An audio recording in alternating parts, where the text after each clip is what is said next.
This is The Gorge. It's a podcast where my friend Sarah and I gorge ourselves on overanalyzing a topic. The Gorge is brought to you by Patreon.com.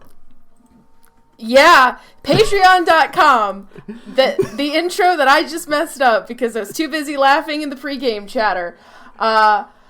Where for just $5 a month you gain access. What's the full URL, Sarah? What's the full URL? I was gonna say it at the end of the bit, Ben. Fine.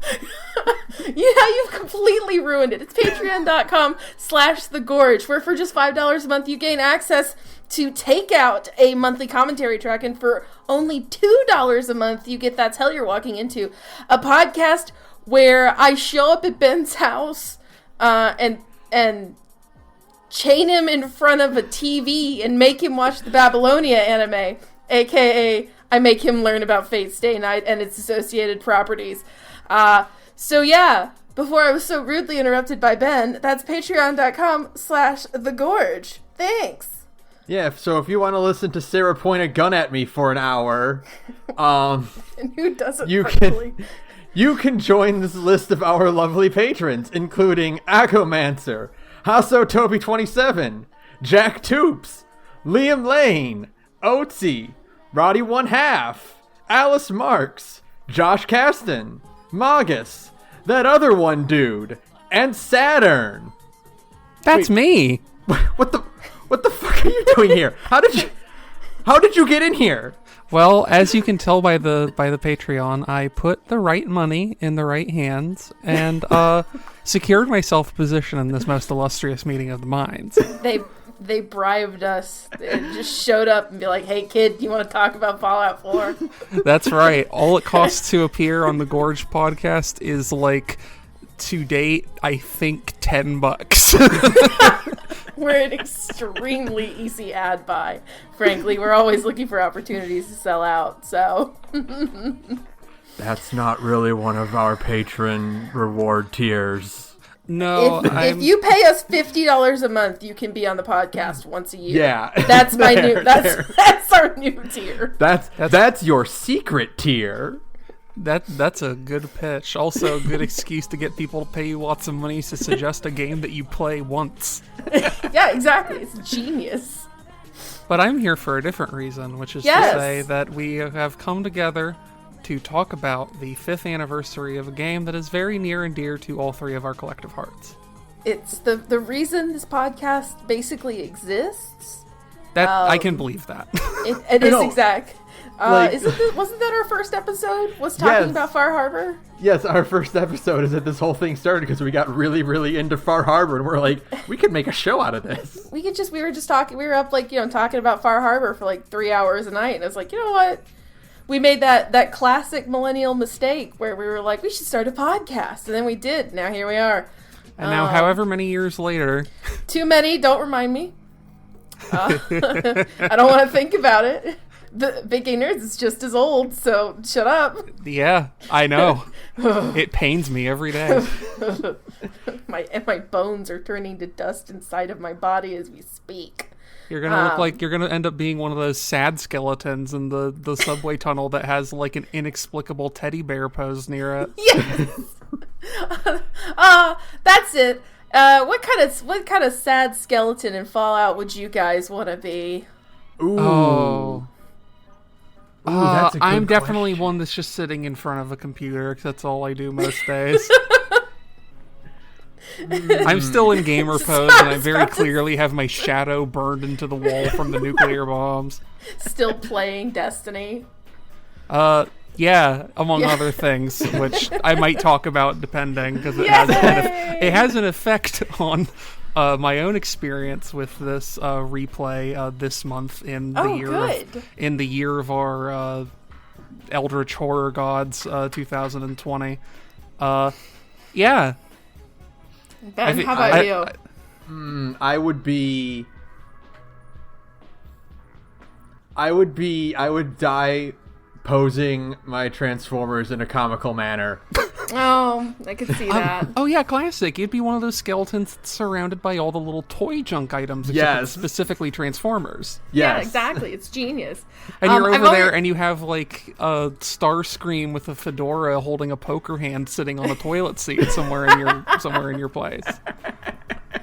I just want to be the one skeleton that when you open a door onto it, its physics go absolutely fucking wild, and it just rattles around the room for 20 minutes while you're trying to open this safe. Yeah, I want to be one of those skeletons that has an item next to it that you pick up, and you hear every single bone in the skeleton's body rattle as its physics reset. You pick up like the fucking glass cylinder next to it, and the skeleton just like pelvic thrusts and falls apart. Yeah, it's great. It's perfect. That's what I've always wanted to be in death. So, I guess to kick this off, what if we did something different, because it's been 5 years, and God forbid all three of us now own PCs. So God forbid any of us be forced to play this video game completely vanilla, which no, never. I would have recused myself, I think. So this is actually, I'll tell the story in a little bit, but I want to say every time I go on like a mod spree, I have one repeating thing, which is I did my time. I did my time. I did my time. I did my time on the PS4. Every other subsequent playthrough is playtime for me. It's just have fun, because like, boy, having to I had to boot up before I got the PS5. I had to boot up the 4. I had to boot up Fallout 4 on my PS4 because I was trying to rebuild something that I had built on the PS4. I was trying to rebuild it. You had to see how you did it. Yeah, just to see how I did it. I was like, I need to take this thing apart and see which pieces I used. And I was like, oh god, these poor PS4 players live in like the Stone Age, because it's like, like how in Star Trek sometimes they'll come across like a really unadvanced species, and it's like, oh, we can never interact with them. That's people who play like Fallout 4 on the PS4, because like they have mods, but they're just the saddest of all mods, because you're not allowed to use any kind of external assets. Like, that's word of God from Sony. So like, none of the good shit can be on PS4, and it's like, this is tragic. The Xbox One mod marketplace, I think, is better because they do allow external assets, but you can't it has more stringent limits on scripting and like what kind of mods you can actually load and things like that. But yeah, but it's still more like you can still load more. I think up to this point they've pushed it to a gig of mods, which is more mods than you would think, actually. Yeah, especially considering like most of the ones that would take up tons of that space are stuff that does wild shit to the textures. Like if you're just doing gameplay mods, it's a lot of space to work with. Yeah, like you can actually, and so like you have a gig of mods, and that can cover all kinds of things. Like you can have all of Sim Settlements installed and tons of different quest mods and stuff like that. That all fits under a gig, as it turns out. So it's like, oh yeah, just if anything, play this game on fucking console and save yourself, or on Xbox anyways, if you don't have a PC. But we do. We all have them. So we got together and we made a mod list, a very small mod list. Our mindset for it was to try and keep it to like stuff that doesn't radically alter like core components of the game. So like we added things that we thought made core like gameplay aspects better, but like we didn't like, for instance, one of the ones that a mod that I like a lot, that I had argued for using originally but we didn't end up doing, is the mod Horizon by Zawinul, which is just incredible, and I'm sure I'll gush in some way about it later, but we decided we didn't want to do that because Horizon makes so many changes to the game that it's like, it would have been, when you play Fallout 4 with Horizon, you're kind of playing Fallout 4 Horizon. You're not playing Fallout 4, if that makes any sense. Yeah, like you can play other mods with Horizon, but because of the way like Horizon kind of messes with stuff going on in the game, it's like a crapshoot to see if they'll actually be compatible. And some mods like Sim Settlements have compatibility patches, but then there's other stuff where it's like, some of the quest mods we wanted to try, it's like, well, does this have a compatibility patch? Does that matter? Will it break it? Oh, yeah, I found out the hard way that even though, like this is not for this playthrough, but back in an old one where it's like, even Tales from the Commonwealth, which is one of the ones we included in our mod list, which I will get to in a minute, like, it doesn't add tons of, like, unique items or anything like that. But I found out that, like, if you load Tales from the Commonwealth and you don't do any kind of compatibility patching, it will just straight up drop shit that does not work with Horizon. Like, it will drop vanilla legendaries where it shouldn't, you know. Oh, really? Okay. Yeah, because Horizon removes a lot of those, and it's like, hey, I shouldn't be able to have this 10mm pistol that does inherent poison damage at the very beginning of the game, but here we go. Right. Yeah, so it's like, as good as Horizon is, and I know a lot of people swear by it, it's like we wanted to more so, like, my mindset when I was thinking about stuff to suggest was, as much as I like Fallout 4, how to make it a more complete Fallout game. Mm-hmm. Yeah, exactly. to actually turn it, because, like, Fallout, in the grand scheme of, like, all previous Fallouts, and that includes 3, which is a game I do not like at all,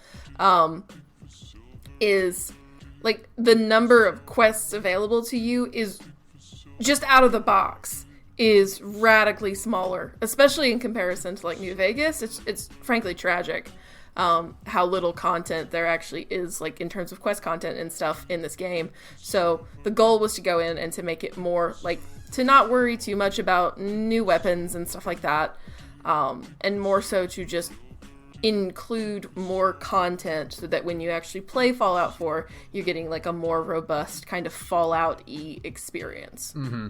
Yeah, nothing that's, like, lore-breaking, nothing that is, like, egregious in adding of new content, but more so I looked at it as, like, we're just trying to make Fallout as good as we remembered it the first time we played it. Yeah, to have that first 2.5 months of my life to just like relive that 2.5 months. I don't think I've ever been happier than, like, those 2.5 months after Fallout 4 came out. Like, it was just like the highlight of 2015 and of the last 5 years, frankly. Well, I wanted to ask y'all to set a temperature check before we go over these mods. How successful do you think you were or felt in recapturing that early joy? Because for me, I think I might actually be the odd one out here where I did not have a good time with Fallout 4 at all this time around. Really? Yeah, no. I put in probably, like, a fairly short go for me. I put in maybe 20 hours, and I just, after a point, I was kind of in like a groove. I was doing the automatron stuff because I enjoy doing that. Mm-hmm. And I went somewhere and the game just hard crashed inexplicably for, I think at that point, like, the 10th time in the entire save file. I'm just like, man, I'm good. Yeah. I totally get it. There's no more blood for me to get out of this rock, personally. That might change whenever fucking, like, Horizon 1.9 comes out and I have an excuse to revisit it again. Mm-hmm. But it's also ended up for me being a month of other potato chip games, and Fallout 4 just ended up kind of being the stale potato chips, as it were. You got sick of barbecue, and you were more interested in salt and vinegar and sour cream and onion for a bit. Well, yeah, it's also like, you know, when you're eating chips and you're getting like those, like, baked barbecue lays or whatever, or like some other fancy shit, and someone's like, hey, you should do these just regular ass lays. You know, they're classic and they're good, and I'm just like, but I don't want those. I want my baked barbecue. Those. Yeah, no, I totally get it. I always enjoy playing Fallout 4, mostly because nothing really does scratch that itch in the back of my brain, and to this day I still can't quite explain what that itch is.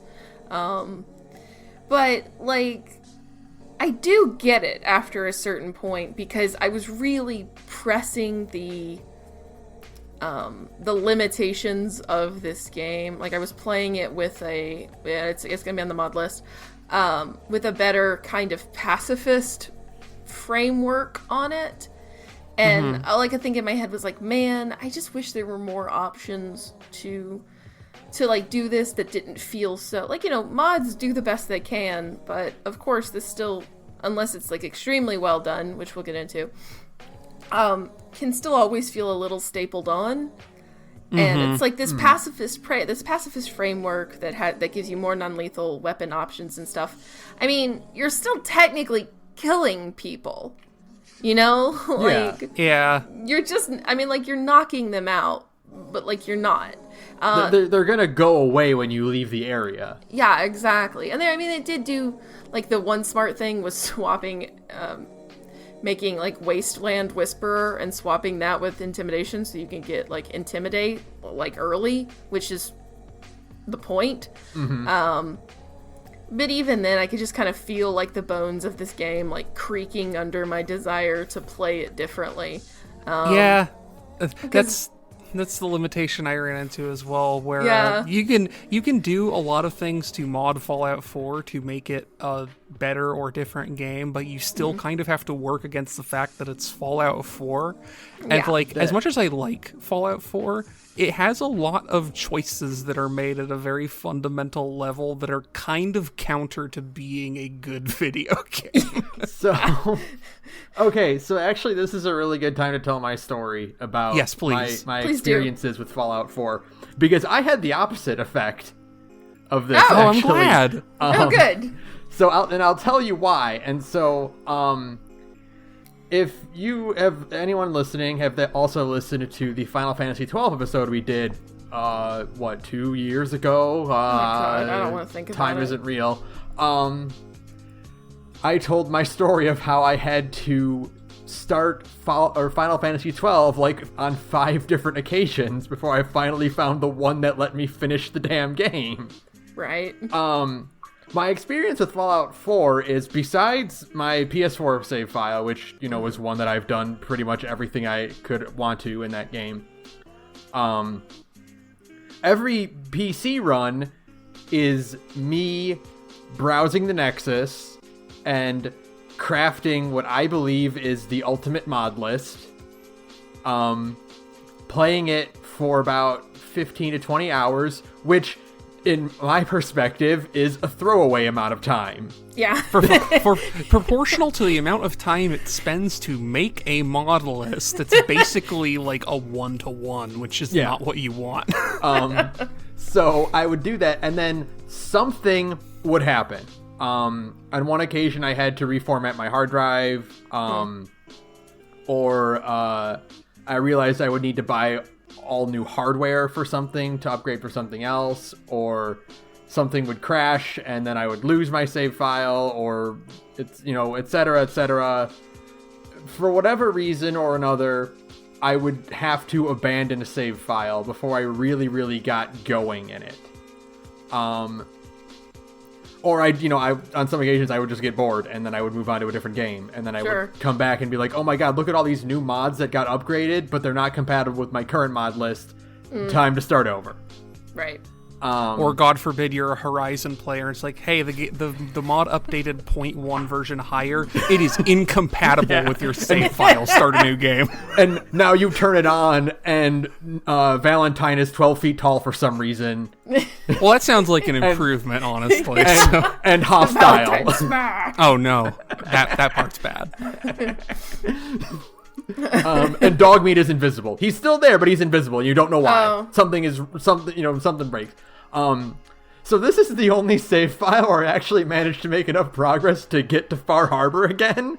And I was like, I didn't make it to Far Harbor, and I really wanted to. Oh yeah. Wow.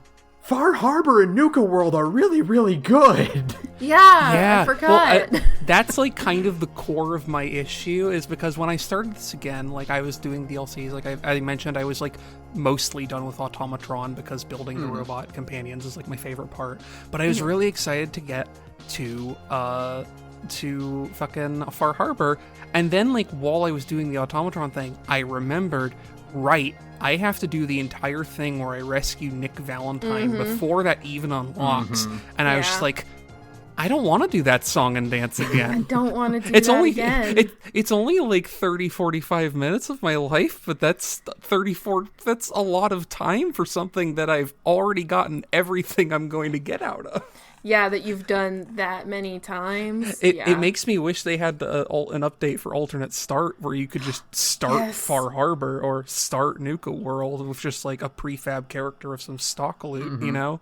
Yeah, Like, actually, yeah, that actually would be pretty sick because, like, I mean, you can console command some quests to be completed. I don't know what that does for, like, spawning, and you can just spawn Nick near you. Yeah. I've my luck with doing that kind of thing has always been spotty. I had an instance where I had to try and do that because a mod broke my main quest progression, and I had it broke my main quest progression in the Institute, and this is an older file, but I was trying to basically do that to get around the bug, and it just did not work. Yeah, console commands are very... the only thing I ever console command myself whenever I start a game is the crafting perks, because to this day I think we've probably talked about this before, I do think the perk system is kind of dog shit. And it's another thing that when I was playing through this again, I was like, this is so... I was just like looking at it, and it's like there's so many better ways. I don't think necessarily that combining like skill points and perks was a bad idea. I don't think that. Because it's a streamlining that kind of makes sense. I think they should have kept quirks, but combining perks and skill points totally works. But it's like, it's so restrictive in the way you play the game that, like, you kind of, in order to do even basic things like weapon mods, you kind of start ending up with the same build every time. And one of the problems is, I realize it's because, like, I was usually when I do play, I'm like, player dot set level 50. And just because I get 50 skill points that way. Sure. And I can build my character. But this time I'm like, no, I'm not going to do that. I'm going to level up properly. I'm going to recapture the Fallout experience again. And I got to a point where it was like, I was during the Huntress Manor mod that we downloaded that requires you to investigate a bunch of safes. And I was like, shit, I have not upgraded my lockpicking skills. Fuck it, I'll up myself by 5 levels and just buy all those. That's the Fallout 4 experience, baby. Fuck it. Before we continue, we should probably actually, because I know there's plans to distribute the mod list either before or after or during the fact, but we should probably just go over what we have in there, just one by one.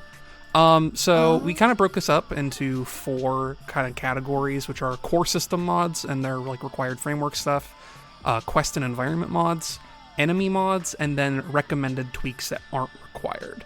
Right. So our mod lists were basically the same for 3 of those, and then for the 4th one, like, we had a little bit of variance, because, like, Sara was doing the thing with non-lethal stuff, but that requires Fallout 4 script extender, and I didn't really feel like fucking with that. Yeah. So we messed around with some stuff. So for core system required frameworks, we have the unofficial patch, because if there is a mod that you have to install with Fallout 4, it's the unofficial patch. Ignore it at your peril. We did Sim Settlements, the 3 main releases, and then Conqueror. We did not do Sim Settlements 2. There is a sequel to Sim Settlements in the same game. It came out while we were making the list, and we were like, should we? And then it turned out that they're not compatible or something? Yeah, they're completely not compatible, and like for me, I wanted to do the original because A, we know it works, but B, Conqueror is really good and adds a lot of cool things. So we made the decision to stick with that. We needed Workshop Framework and the AWCKR, which are just like, they are just mods that you need to make other mods in this thing work. And then there's Fallout 4 Script Extender, which is optional because none of the core mods need it, but some of the recommended tweaks do. We have the Quest and Environment mods, which we've talked about a few of them. We've got Tales from the Commonwealth, which is perennially good. Still like one of my essential ads for any game I run. Forville, The Secret of Huntress Manor, The Lost Vault, Nuka World Reborn. Let me retry that again. Nuka World Reborn. There we go. Start Me Up, which is the alternate start mod. I think it's it and Tales from the Commonwealth are, as far as I'm concerned, requisite. Yeah, essential. They're the kind of things that you need to find. If you're like me and you play Horizon, you need to get the Horizon compatibility batches for those fucking things. Mm-hmm. Diamond City Expansion, which is fun, and Beantown Interiors, which is also fun. For the enemy mods, we have Raider Overhaul and Super Mutant Redux, which are two, sadly, not updated, but still, like, classic upgrade mods for the Raider faction and the Super Mutants faction to give them more enemy variety and gear variety and stuff like that. We have Courser Crusher on here, which is a mod Sara recommended that basically makes the Institute coursers like real boss fights. Mm-hmm. There's unique NPCs, creatures and monsters, which is one of my favorites. It's so good, Saturn. It's my god, it's so good. Yeah, what so it does is you gave it to us. Is it adds a the first thing it does is it adds kind of a procedural modifier for creatures so that they can be different sizes or color variations or whatever, just like uniquely. But the other thing that it does is that it adds a bunch of variants of creatures as well. For the short file I did, one of my favorite moments is I was going through some shipping yard full of ghouls, and I heard this loud rumble, and I'm like, what the fuck is that? And I turn around and I see this Mirelurk Deathclaw hybrid thing fucking chasing down feral ghouls. I'm just like, well, I'm getting out of here. I'm leaving right now. Just go hide. Sorry, excuse me. Yeah, and so those are like the main ones, and then we also have some recommended tweaks listed, which are just things you can use if you like that are pretty good. I have Cross Crit Gore Overhaul on here, which is this first non-descriptive name. The thing that I like about it is that it makes the like laser and plasma deaths, especially like just really like concept art gooey, if that makes any sense. Like they're visceral. Yeah, very, very squishy. Yeah, there's Creation Club Delayed, which basically, the thing that Creation Club content does a lot is it just adds things directly to your inventory, or you start the game and you immediately get a quest for somewhere on the other side of the map. What Creation Club Delayed does is anything that has a quest, it doesn't activate it until you get close to where it would start. And then for anything that doesn't have a quest, it puts it in like hand-picked positions in the Commonwealth for you to find. Nice. After that, there's Natural and Atmospheric Commonwealth 10 and Boston Natural Surroundings. These are two environment mods. Boston Natural Surroundings adds a bunch of like trees and stuff that makes it look kind of like a Fallout 76 a little bit. Like it's a little more wooded and green in this version of Fallout than the vanilla one. Yeah, it looks very nice. But without like I don't know what magic that was worked with this one, but like usually I've used other greenery mods before and they have a really low draw distance. And I don't know if it's just because it's like loading in a texture or what, but you can be like, I'm in the middle of a forest, and then off in the distance it's just the usual bombed out landscape. Yeah. I think the culprit is that they don't actually replace the LOD models on those. Yeah, and it was very, I was just like, I'm standing, I'm like, oh, I can actually see green trees in the distance. That's nice. I love it. Yeah. It's a great one. And then Natural Atmospheric Commonwealth is I wouldn't say it's kind of a new favorite because it's a final completely final pressing of an old maligned not kept up with atmosphere mod. But what it does is that it is basically an in-game built-in ENB that has its own weather overhaul. And boy howdy, I wish I could attach some of the videos I took of some of the things like Stranger Weathers like into the podcast. Yeah. Because it adds some rare weathers as well that are like especially apocalyptic and extremely cool. And I think just for the ambition of it, it's like my favorite weather overhaul mod. Mm-hmm. Yeah. Saturn, if you want to send some of those to me, I can put those as a nice little bonus for our patrons. Yeah, sure. I think the ones I sent in the chat are just like probably the way to get them. I think I might have gotten rid of the video files already to save space on my hard drive. Okay. But I'll double check.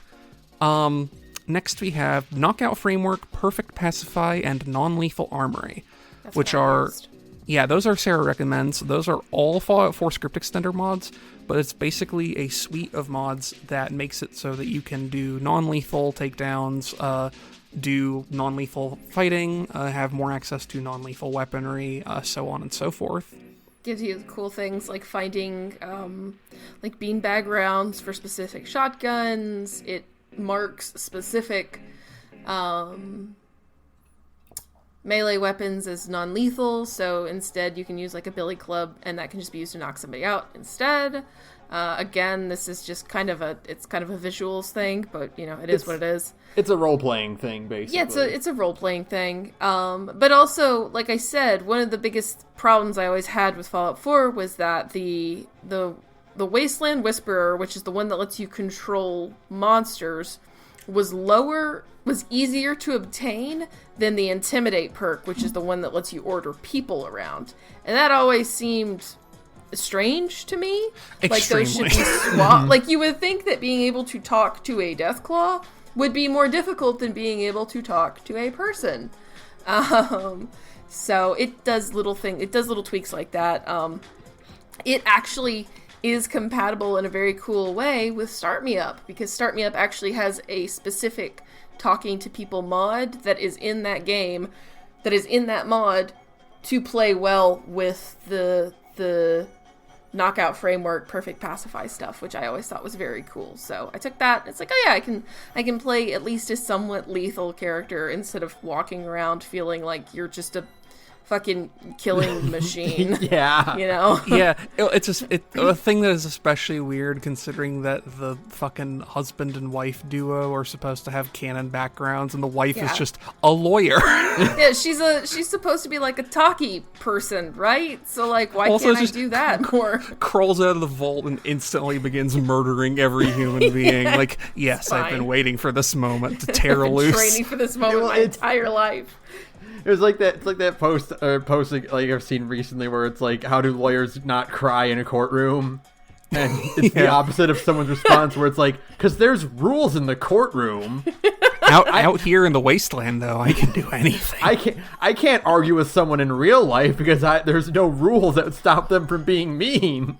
But it's the opposite. She's like, there's nothing holding me back anymore.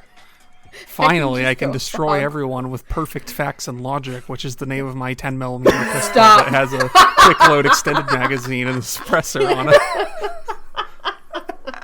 it. Anyway. Well, great. Now I know what I'm naming my next gun. Great. Moving on, we have Too Many Stim Packs, which is a, contrary to its name, it's a mod that reduces the amount of stim packs in the game, and I believe makes them more potent, so you don't feel like you have to fucking spam them to heal them, but which makes them harder to find. I think it also adds, unless it's another mod, which again, even on this extremely tiny list, it's like, I don't know what's talking to each other, It also adds like weaker healing options and stuff too. I believe that is from Too Many Stim Packs as well. I didn't end up using Too Many Stim Packs because I don't like to do too many conflicting mods that fuck with the sandbox too much, because you get some unexpected results, which we'll talk about in a moment here. Yay.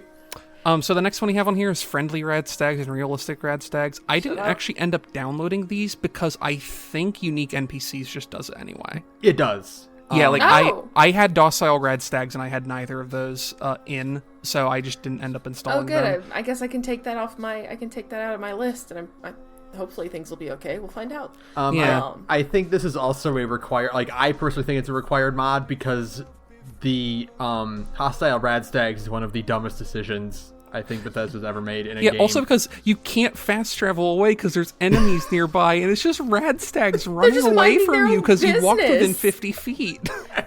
and then your robot out of nowhere, fucking Piper is just going hard aggro on, like, this doe and her fawns, and I'm like, but they're just trying to hang out. Piper, please. It is the absolute dumbest thing in the fucking world. After that, we have lowered weapons, which is classic. Just means you can hold your weapons lowered. Pretty good. We have better locational damage, which is a mod that doesn't require Fallout 4 script extender, but is enhanced by it. It has some functionality that only works if you have script extender. I started with this mod and ended up having to remove it. Because I think at some point it used to just be like, hey, locational damage on enemies is better. But then it became a complete combat overhaul at some point in the history. And, like, it with the brutal. Raider Overhaul mod, like, you will straight up walk into a room, a Raider sees you, and, like, 2-taps you in the dome, and you're dead. It's outrageous. I ended will up mulch removing... you. I started that one, ended up removing it because it was just too much, which makes me sad, because I will say one of the things that I don't like about the vanilla balance, and a thing that Horizon fixes, and this also fixed, but just, like, it was too much for me, is that fucking Fallout 4 enemies, even at a low level, are really damage spongy in a way that just feels shitty. Yeah. So I should have gone back and seen if I could find some other kind of Golden Guns difficulty, quote unquote, where it's more damage both ways, because that's, fun. But it's better locational damage was so brutal with everything else. And then last but not least on here is more where that came from, which is a mod that adds a lot more public domain 50s and like 40s, 50s, 60s music to the Diamond City radio station. Yeah. I think it multiplies the amount of songs on there by 3, like just straight up. Yeah. Yeah. No, it's phenomenal. It's another one of those, like, it's like if you're playing modded Fallout 4, you are playing with that one just because, I mean, Fallout 4 has an extremely small song list, so you'll start hearing the same songs over and over again. Yeah. That and the bonus mod that comes from Tales of the Commonwealth. Also, there's a mod on here that is secret, but we don't have to talk about it because I already have. Saturn. That one's a treat for whoever looks at this document. We can just leave it unacknowledged. Oh my god. That one and Atomic Radio that comes with Tales of the Commonwealth. Yeah. And more where that came from are like ideal.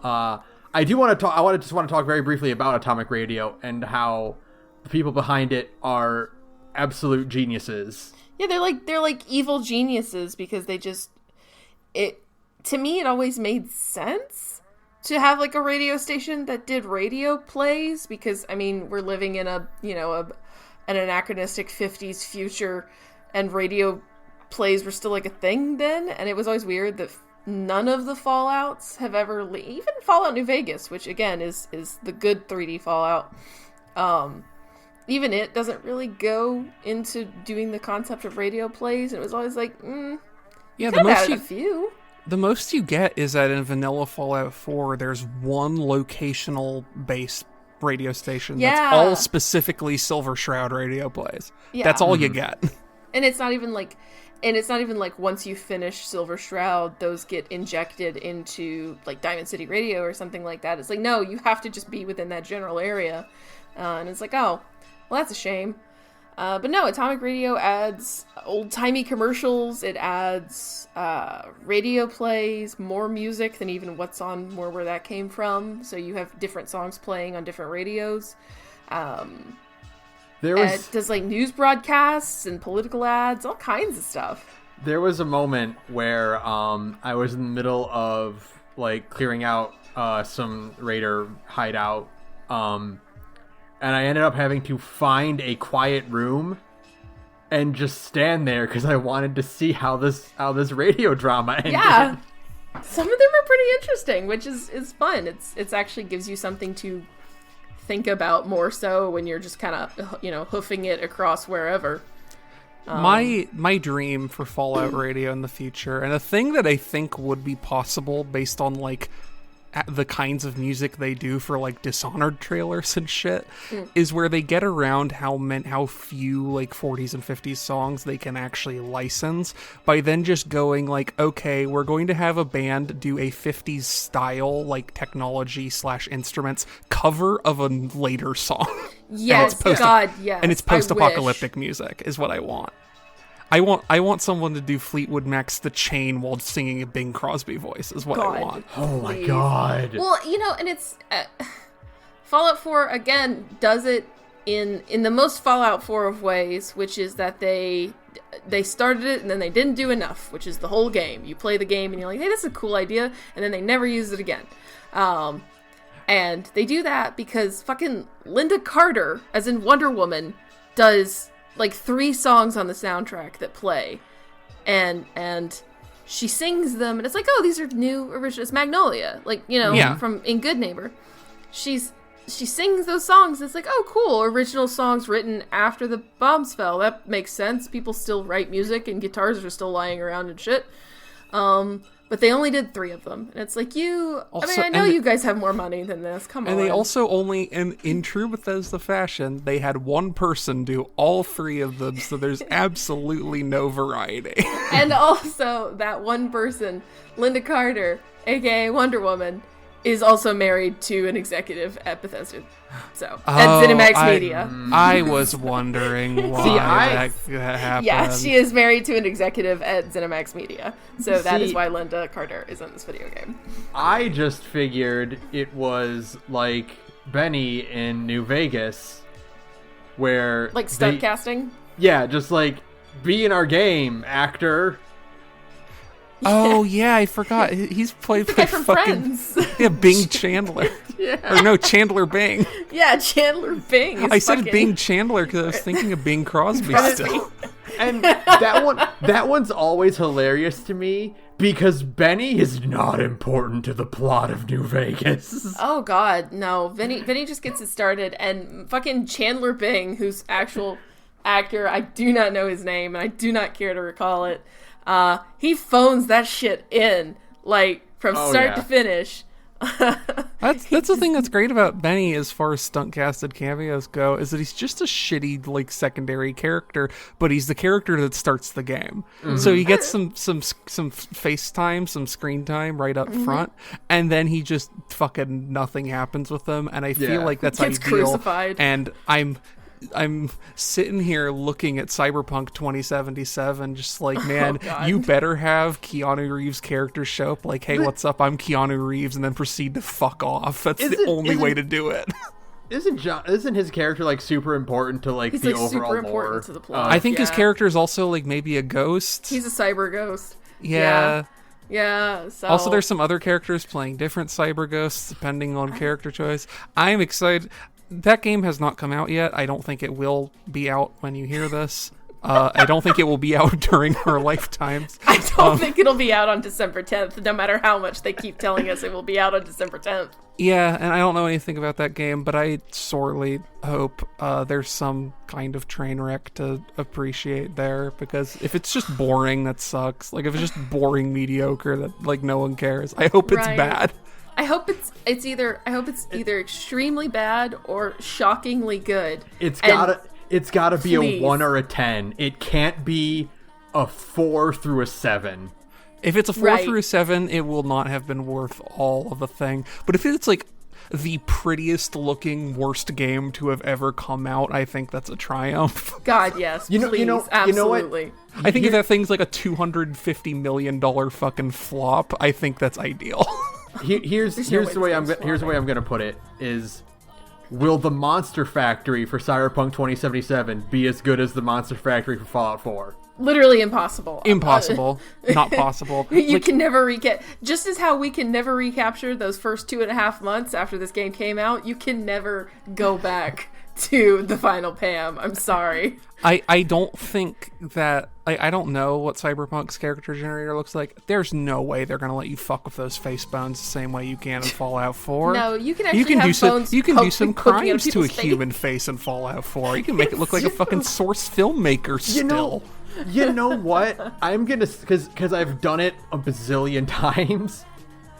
Fallout 4 has a damn good character creator. Honestly, it is the best character creator. I wish ever. I wish the UI for it was a little more intuitive, but I do think that it's still like really good. It is just the it almost feels like, how did nobody think to... Because, I mean, like, you're working with, like, a 3D object. Why did nobody think to just be like, here, you can just pull on face bones with your own 2 hands. You can Mario 64 it. What?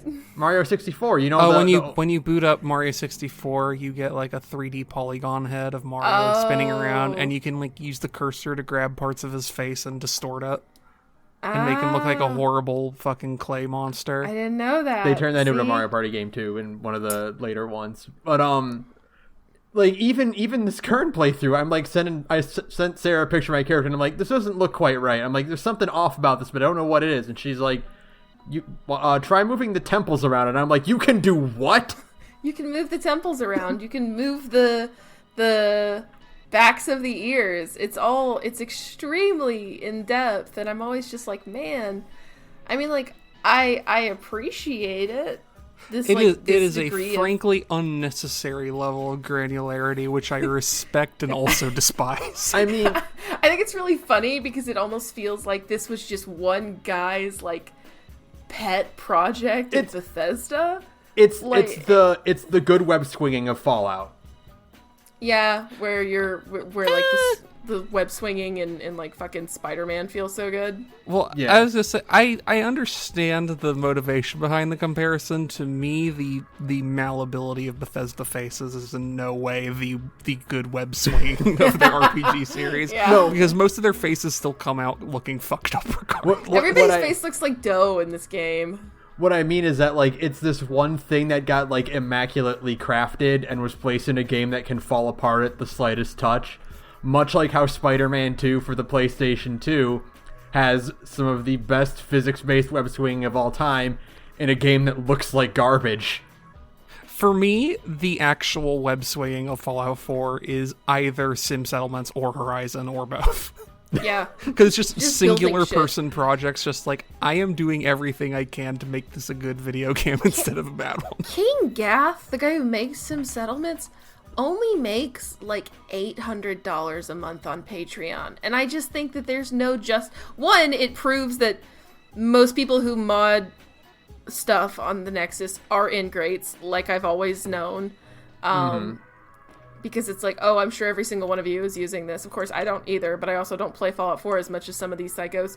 And it's like, it's also just like, man, you really are just doing this out of love. I mean, I respect it, bro. I really do. But I know the joke, like, you know, so-and-so hire this man is like an old shitty joke, but like, no, they actually probably should just put him on the payroll. Also, even Nero, the guy who makes like all the incredible armor mods, he has like less than 100 patrons. And like basically everything he's ever made, if you were making a mod list, it's like, I want to add all the cool looking armors to the game. Your entire mod list is just going to be his catalog, basically. Yeah, because it's all extremely cool, and it's just like, I mean, like, I vibe with it because I do love just the amount of labor that gets put into things just out of love. Like, you know, it's the same concept that gets fan fiction and fan art made, right? You're just doing this because you like this thing so much, or maybe you want to see this thing get better. That's like fan fiction. Mods are like just the fan fiction of Fallout 4, essentially. Where it's like, I actually want this video game that has interesting bones. I wouldn't even say good bones. I would say interesting bones. I would say they are at least is interesting. It is at least a functional and usably malleable skeleton. The guns work like guns in Fallout 4, which is more than we can say about New Vegas and 3. Yup. You know what? At least there's no weapon degradation in Fallout 4.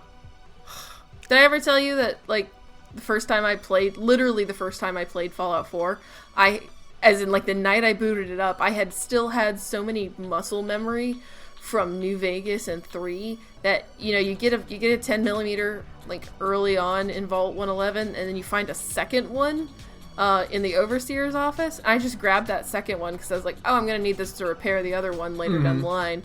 And then I opened up my Pip-Boy, and I was like, Oh my god! You did this one thing right. I will say that this is one of the smart things for the Fallout 4 changes. Aside from just like weapon degradation in general, it's also like they still pay off that instinct because you can, like, depending on the perks you take, or the perks you take especially, like, you can dismantle that second 10mm to turn it into parts to upgrade your first one. Yeah, no, it's extremely. I think there's a lot of really good systems still just in the guts of Fallout 4, and I think that's kind of why I have a truly ungodly amount of time in it, and to this day I'm still trying to find out, like, what is it about this game that makes it so sticky? And I think that a lot of people just have a game like that, where even if it's not, I mean, like, some people have that game where they've put like 1,200 hours into it, and it's like a genuinely great video game. I'm sure Saturn and their hundreds of hours in Final Fantasy XIV will tell you that. And Destiny 2. Well, the difference between those two is that Destiny 2 is actually a good video game. And Final Fantasy XIV is just a video game that I like. There's a difference. There's a strong difference. It's an important distinction to make. But it's always like, I don't know. I'm still trying to, after 5 years, find out why Fallout 4 is the one for me.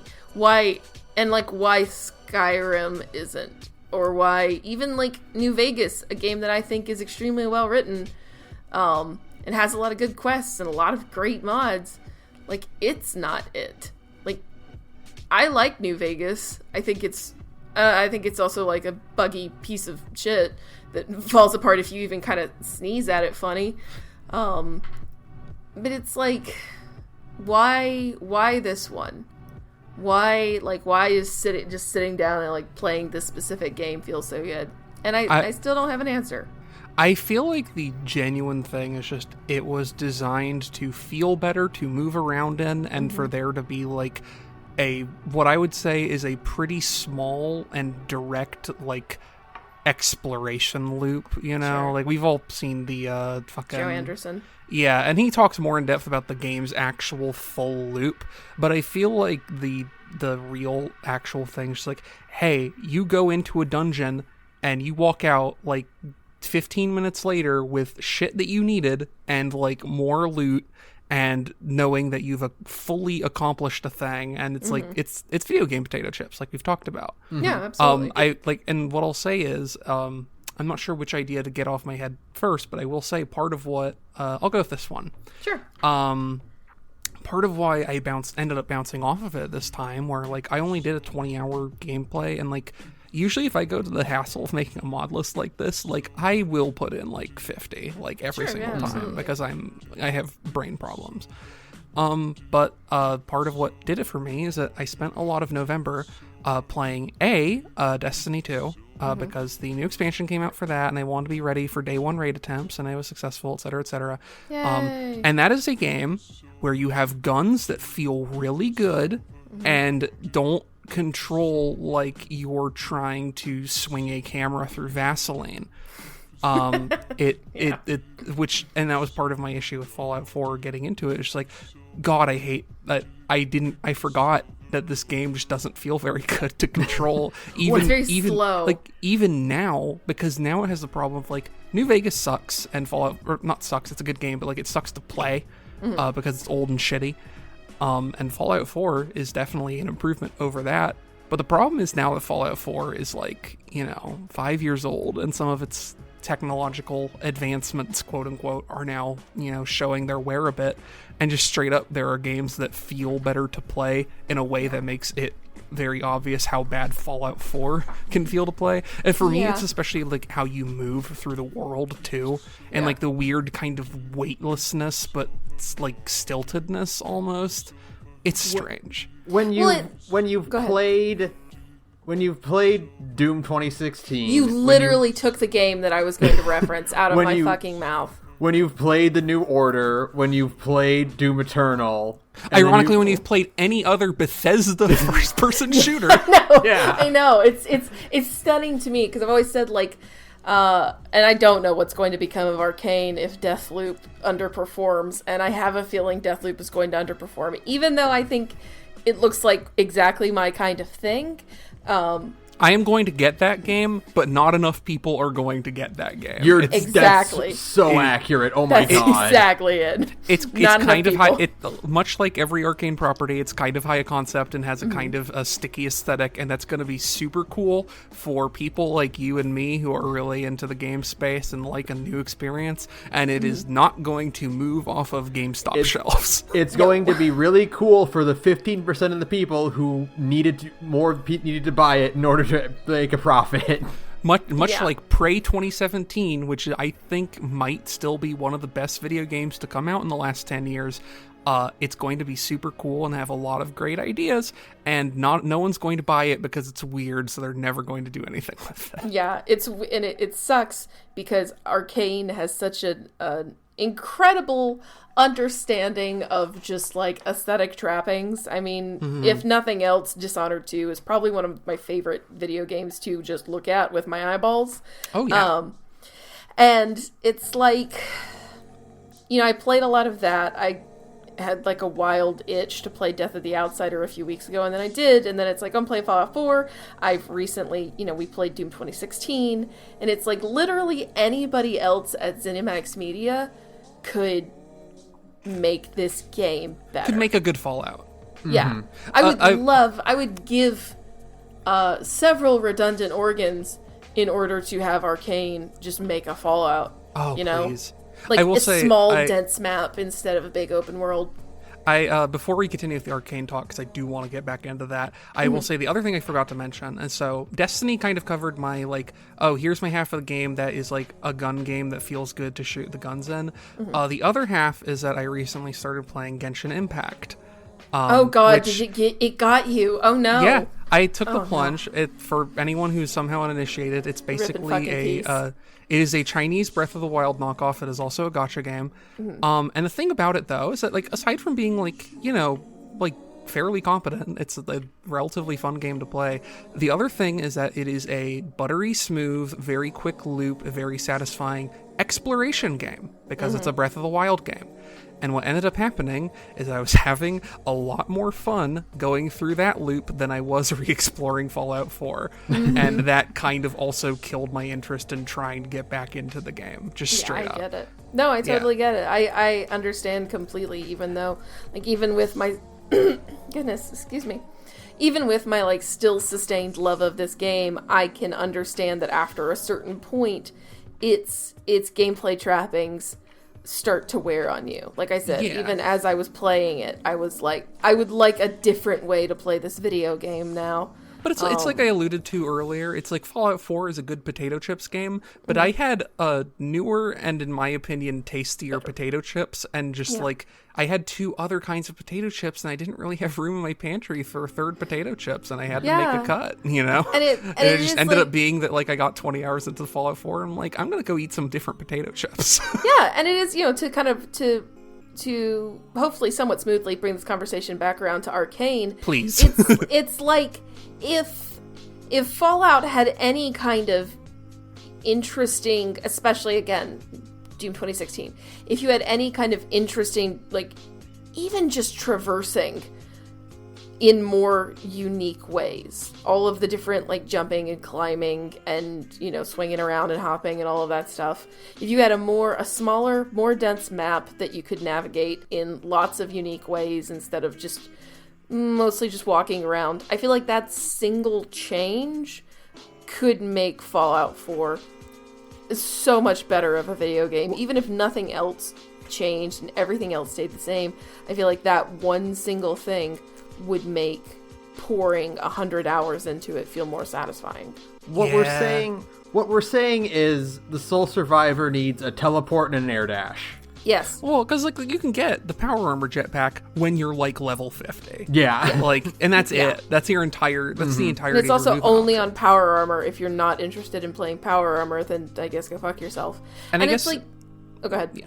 I was since we're trying to segue back to Arcane, I was gonna say part of this is so you think about it, and it's okay, Fallout 4 is survival shooter RPG, but the survival isn't great, the shooting isn't great. It's an exploration game, but the exploring is kind of boring in one note.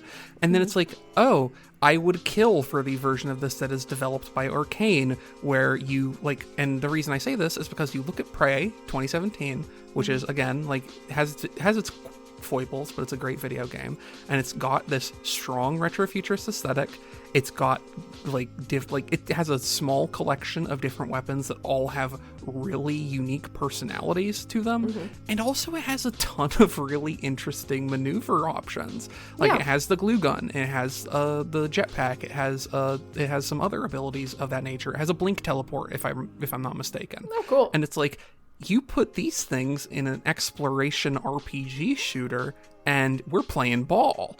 But Yeah, I think that's but perfect. that would tie all the things about Fallout 4 that are kind of weak together in a way that would make them that much stronger. But because you don't have those things, it's a thing where, like, now 5 years on, you're just like, right, I could go back and play Prey right now and get a 20-hour game where I can do some cool exploration stuff. Yeah, But, absolutely. Yeah. Yeah, it just feels so egregious to have this. I still think downtown Boston, even though it murders my frames, I still think downtown Boston is one of my favorite kind of areas in a video game, despite all of Fallout 4's flaws, and because of like its density of stuff to do and stuff to find. And it was just like, you just look at it and you think, man, if I could just jump a little bit more, if I could run and climb over things, this would be such a fun playground to goof off in. Imagine Fallout 4 with, ironically enough, a Breath of the Wild climbing mechanics. Yeah, Absolutely. Like, just straight up. Like, or even just some fucking, like, a grappling hook. I'm not even asking to be able to climb up the mass fusion building. I'd like to. I would like to, but I am a simple soul, and if you gave me a grappling hook, that would also make me completely happy. You have a grappling hook. It's called Emily's Teleport in Dishonored 2. Just steal that from the guys at Arcane and put it in your video game. And I would be having a good time. Because you get back to downtown Boston, right, and how it's such a good area. And, like, part of that is because downtown Boston, like, for being a sprawling and dense urban area, they actually bothered to put a lot of vertical spaces into it. Yes, where, it like, owns. hey, there's a place on the roof here. It's like, and there's an entire other network of connected areas on these rooftops, et cetera, et cetera. And, like, you don't have a way to access them that isn't finding an inconspicuous building entrance, going up through a formulaic interior, and then getting to the rooftops, when instead you could just grapple hook from the outside, skip all the boring shit, and have all the coolness of this vertically layered sandbox space. I really think my sort of dream concept for Fallout, what I would like to see is one thing, a more return to form of the kind of wacky or more abstract designs of 1 and 2. As much as I really like the created character in Fallout 4, I think it should be reserved exclusively for the player character, and that everyone else you encounter should not just be someone you can make in the created character. Yeah. They're never going to do that because it's a thing that like Mass Effect figured out early on, which is like when you have more than 20 NPCs, that becomes a nightmare. And so like most of the NPCs in that game are also created character things. Like it's just a cost saving measure. I think. The other thing I think would be really, really fun and probably lore breaking, but who cares at this point? Bethesda doesn't. So Bethesda go ahead and doesn't say do it. shit. Turn your Pip-Boy into an Omni tool. Yeah. And okay. You can have a vault, find a vault early on in the next Fallout game that was full of tech geniuses. And their society has been constantly iterating and advancing on their new designs. And they have the Pip-Boy 3 zillion. And it's got a grappling hook in it. It's got all your gadgets and weapons and whatnot is all stored in that thing. Mm-hmm. And so you can there's all your traversal mechanics built right in. Sure, like the slate, the Sheikah slate in fucking Breath of the Wild. Exactly like that. Exactly the Sheikah slate. Yeah. My problem is I've thought a lot about what my ideal changes to a Fallout game would be, but like a lot of them just aren't even worth mentioning because it's like, hey, let's fundamentally change this core mechanic in a way that like would probably not be possible with the engine Bethesda has been reusing for the last 20 years or whatever. Yes. If I had to say in like single thing, like my wish list, and this is like the most shallow thing in the world, but I think it would do a lot and also give you a reason to not ever use fast travel, which is use the power armor framework to make motorcycles. Give us a motorcycle. Listen, if fucking if Days Gone, which is like not a good video game, but Days Gone for the PS4 is a post-apocalyptic open world survival exploration game And its core mechanic, the entire reason that it even makes me kind of want to play Days Gone, is that you have a motorcycle, and a big part of the gameplay loop is upgrading and maintaining your motorcycle. Like, I feel like the power armor framework that they made, which I would have assumed was not possible in the engine, but they proved you could, works for it, because you essentially have a thing that you are mounting that you power with fusion cores that has its own UI and way of movement. Like, it can be upgraded there. Yeah, and like I said, it can be, you can upgrade it in a workshop. You can repair it when it takes damage. Like, those are all things that you can just do right now. You can add additional storage to your fucking power armor.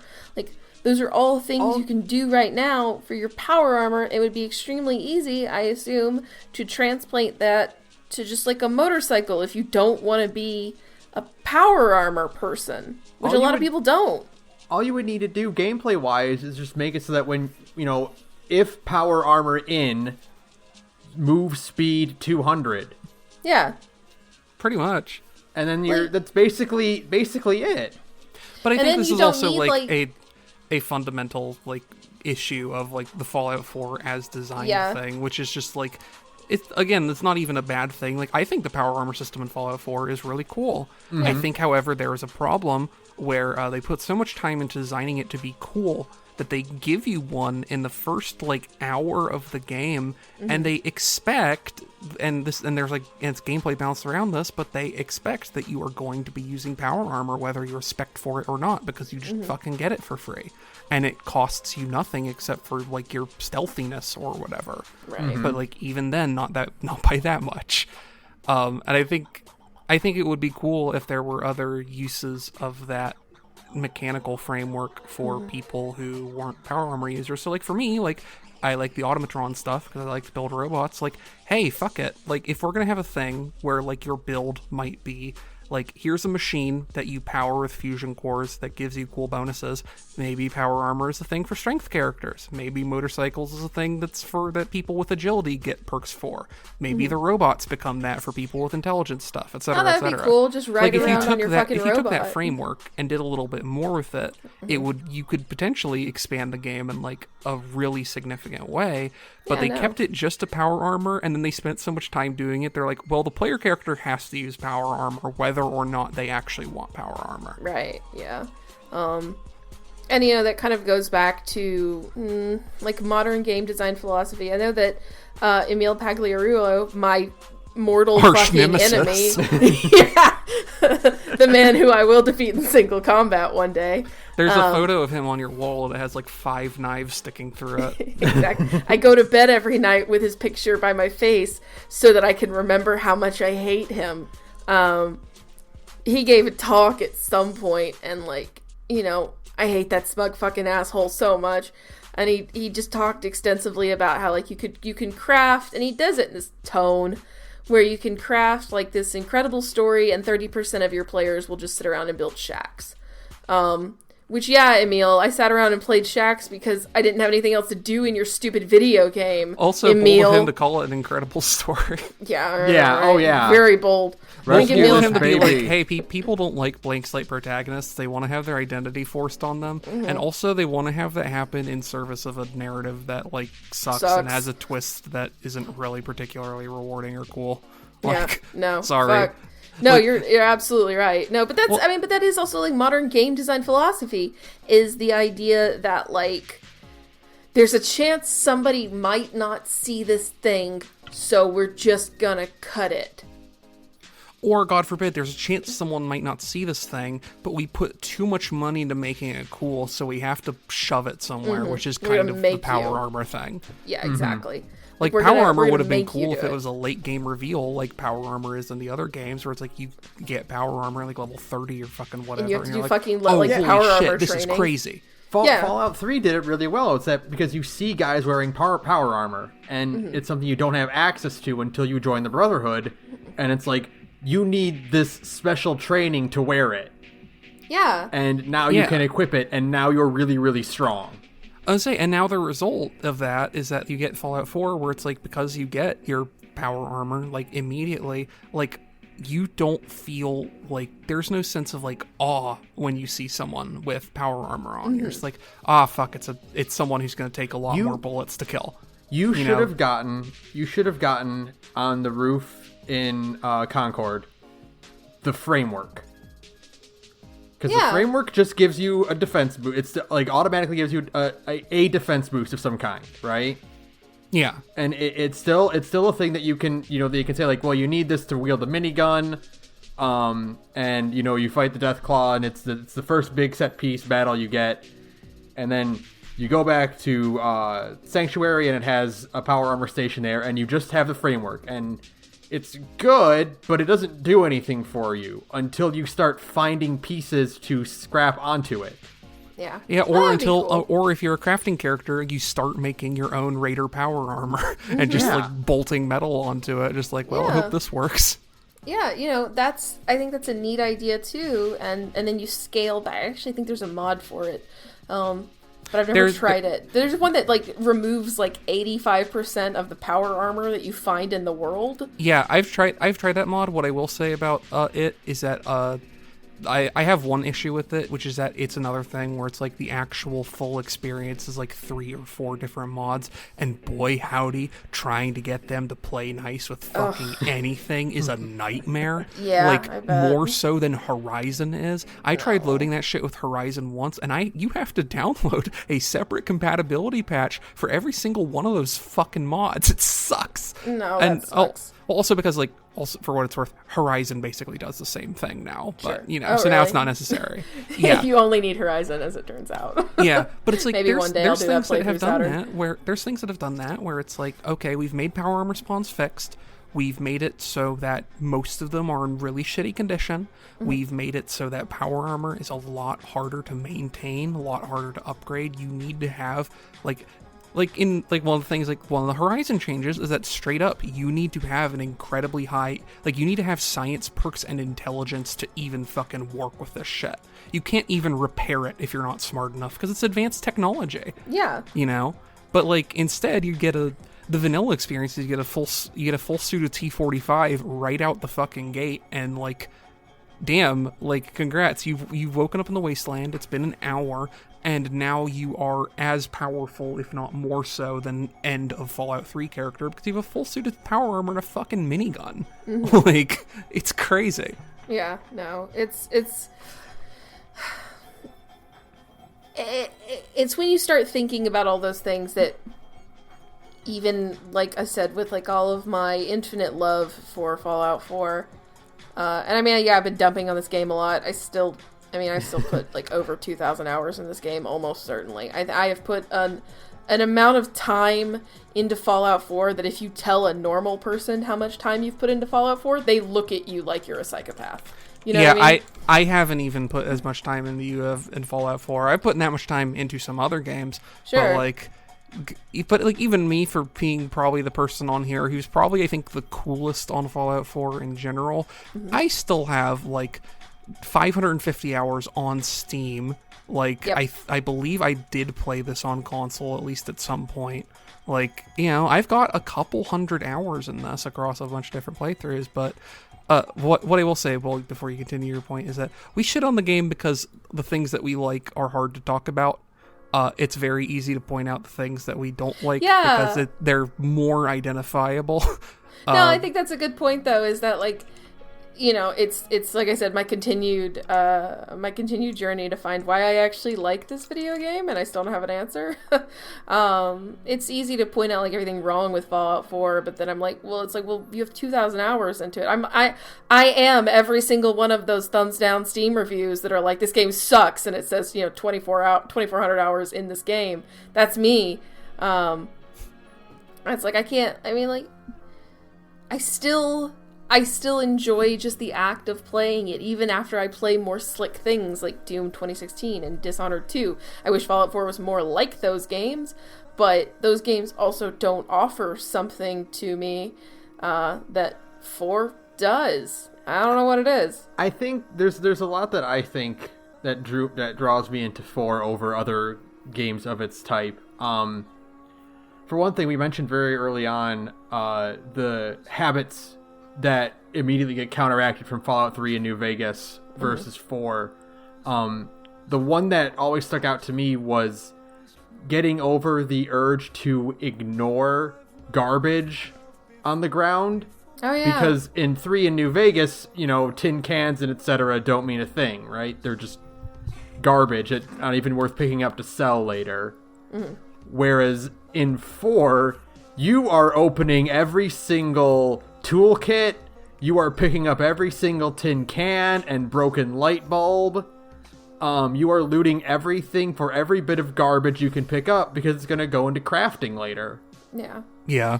And you're like, oh, ashtrays? I need that ceramic. I need ceramic. Oh my god, I never get more excited than...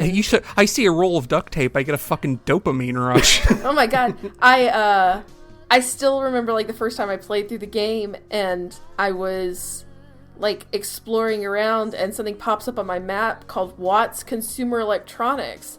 And I can't express how happy seeing those words on my screen made me, because my brain instantly went copper and glass. Uh-huh. Oh no, maybe I'll find a military circuit board. Oh my god. Yeah.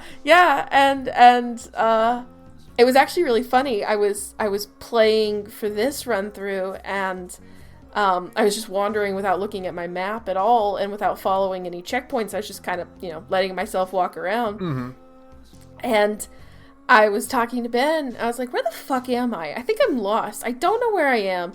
And then I get up to a building. I'm like, oh, it's Watts. I know where I am. And it was such a weird feeling. It's like knowing your own backyard at this point. And there is something kind of weirdly, maybe my affection is just born out of familiarity. I don't know. But, it's things that I know, like, every nook and cranny of this game at this point. And when you can be like legitimately kind of lost in a video game, which is hard to do. It's hard to get lost in video games just by the nature of video games. But when you can actually kind of sit back and go like, I don't know where I am, and then you kind of glance around and you notice like actual landmarks and go, oh, never mind.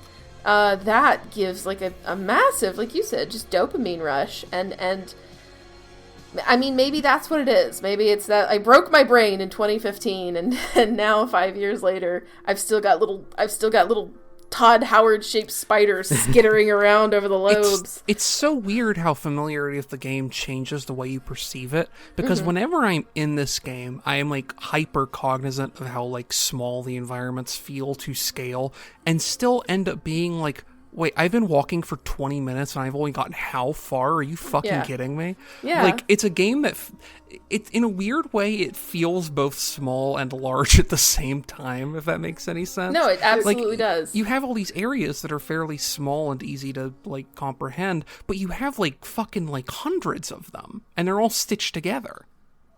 There's this really nice sort of, I get this really chill, melancholy, investment when I'm just wandering, when I'm walking along some railroad tracks and I get to a station and some ghouls pop out, and I get this, you hear when you're wandering and you don't have the radio on, you're just hearing the general background music, and boy, the music in Fallout games is still really good. No, yeah, like the ambient soundtrack of Fallout 4 is, I'll probably hear it in my last moments and on this earth. I'll just like hear some of those like really mellow background tracks. Mm-hmm. I think there's definitely an argument to be made. Like I'm one of those diehard, like, always listening to Diamond City radio fuckers. I think if I do have a next time for Fallout 4, I'm still not, the jury's out if there's going to be a next time for me. It is going to be I might listen to a podcast and just leave the ambient tracks on. Yeah. Because the ambient music is very strong. It's very good. For me, my combat experience is I'm walking around listening to Ain't Nobody Here But Us Chickens, and then I just hear the sound, and I'm like, oh, okay, it's fight time. Okay, let's go. It brings me into this sort of like isolated, like, it's just me and the world, and there are some threats that are a remnant of the old world around the corner. Sure.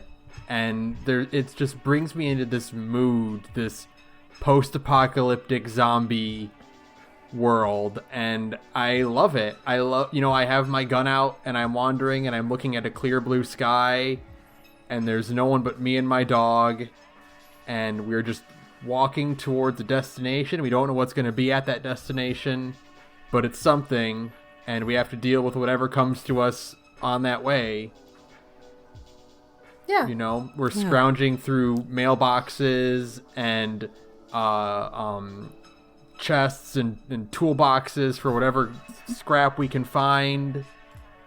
Yeah, it's an interesting feeling of, and maybe that's part of it, not to get too navel gazy on you, but That's the name of the podcast. That's true. Good point.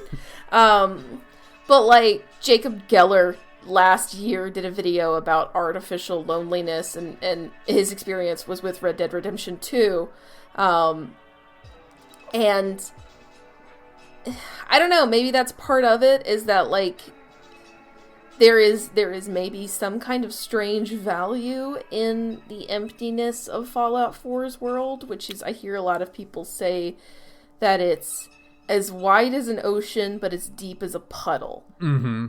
And I think that's true, but I also think that's okay sometimes, that the actual act of just kind of walking around and enjoying the kind of quiet spaces. I mean, these spaces they're huge, and it seems almost counterproductive to make these big empty worlds, because actual human man hours go into constructing this stuff that some people may never know about. I literally, while we were getting ready for this playthrough, I was like, oh yeah, don't forget to check the duffel bag on top of the house in Sanctuary Hills. Yep. And Saturn was like, what do you mean there's a duffel bag on top of the house in Sanctuary Hills? Yep, that was I knew about I should have been more thorough, because what I knew about the cellar that was there, because that was the prepper's house. Yeah. And I should have thought to look for more prep stashes.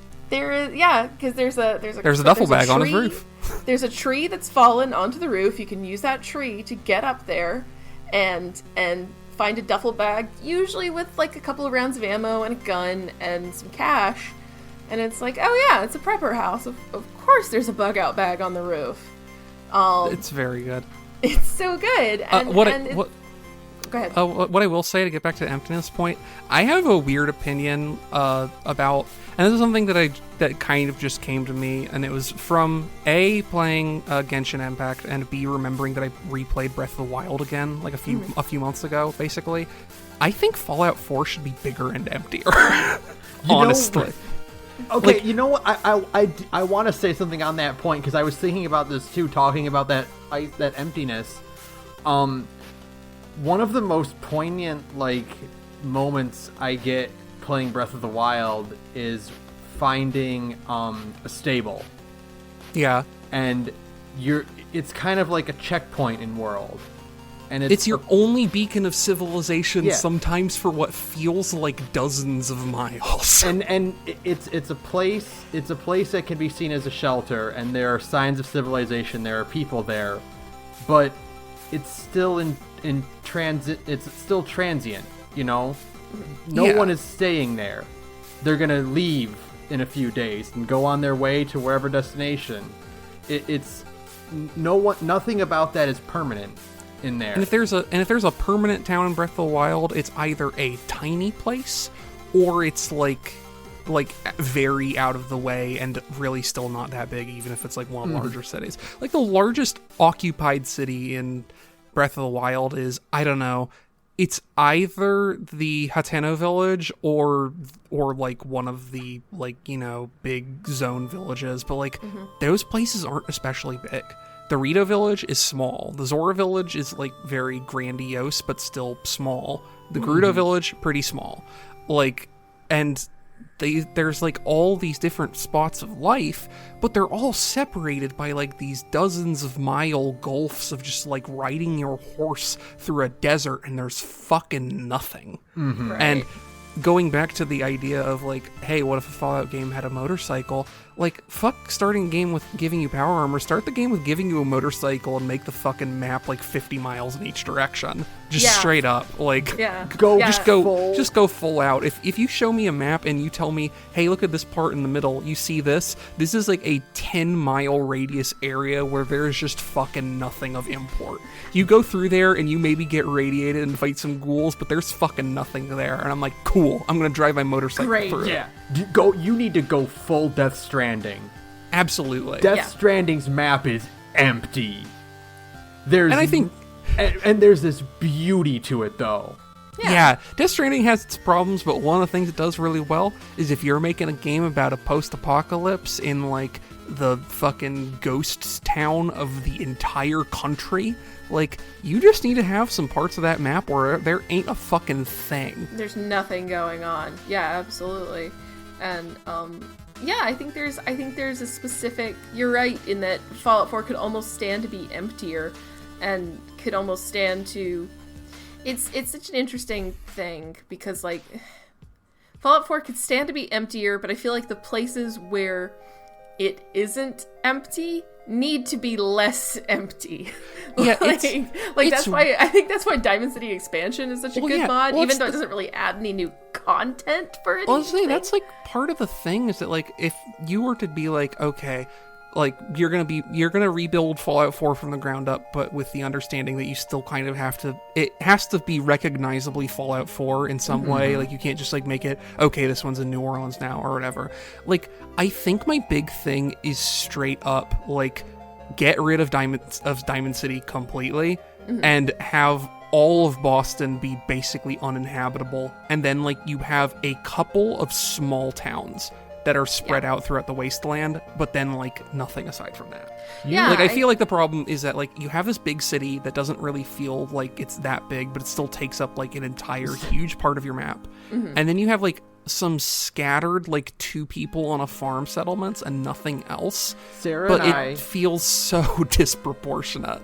Sarah and I talk a lot about how when you first go into Diamond City and someone mentions there's a population of like over 1,000 people in Diamond City, and it's like, no, there's not. No, there's not. There's not. Also because it's super fucked up. Because I think like even like I know Bethesda and his opinion of the canon lore is like nuts, but like 1,000 people is a lot of people for a city in the Fallout universe. Yeah. I mean, you're really only gonna get that kind of stuff in the NCR, like. Yeah, where they have an establishment. And where there's part actual of the whole thing, society. That's part of the whole thing with Boston is that there isn't a society because a fucking underground cabal of techno-lords has been deliberately sabotaging it. Like, the fact that Diamond City is allowed to exist at all is crazy. Right, yeah, and it's like, to me, I feel like, to kind of touch on this idea of, like, of emptiness and warmth, I suppose, is what I'm searching for when I play this game. And every now and then I get that, and that's why like I keep playing it, of course. But it's like if downtown Boston were like totally empty and it was just like a nightmare hellscape in the city, but there were like more towns, but those towns were like smaller but still felt like places, you know, instead of like 3 people and some potatoes. I feel like that would kind of replicate the feeling of Breath of the Wild stables. Hey, you know what would fucking fix this problem in the dumbest way imaginable that would still work? Please tell me. You come out of the vault, you run into Preston Garvey. Preston Garvey wants you to rebuild the Minutemen, but that's because there's no fucking cities and the Minutemen need to make a city. And your job is, and your entire reason for questing in the Wasteland is going out to find people who can have come to the city to make it a real thing, instead of just being a bunch of fucking scavers living out of like metal shacks. What you need to do is you need to take, for every 5 of it's 3 people and some potatoes, combine them into one settlement that is the equivalent of Sanctuary or the Castle. Yeah. Yeah, and have like a handful of those, like somewhere between 5 and 12 is like the absolute max you want. Maybe start lower so you can afford to shove in some other through DLC, maybe. Yeah. But like that's like the thing, is that it needs to be smaller pockets of civilization with more just oppressive emptiness between it. I feel like part of the weird thing with Fallout 4, and like I love downtown Boston, but part of the weird thing is like half the map is urban, and like the buildings are still mostly coherent, and like you have Lexington and Concord, which are like places that have buildings that are like ostensibly, for the most part, like still basically 75% together, and no one fucking lives in them. Right. People are out there living in fucking shacks they made out of sheet metal when there's standing buildings from pre-war that are made with like functioning concrete. Right. Like, what are you doing? Yeah, there are whole blocks of buildings in fucking Lexington especially that it's like, oh no, you could build a whole game around turning Lexington into like an actual place people want to live in. Yeah, fuck Sanctuary. Preston Garvin should just be like, we were gonna make a city here because this used to be a city and all the buildings are still pretty good. Wanna help? Yeah. Diamond City should be a settlement. You should go into the stadium and it should be empty. Yeah, like And if yeah, Diamond like- City's got to be there at all, it has to be like.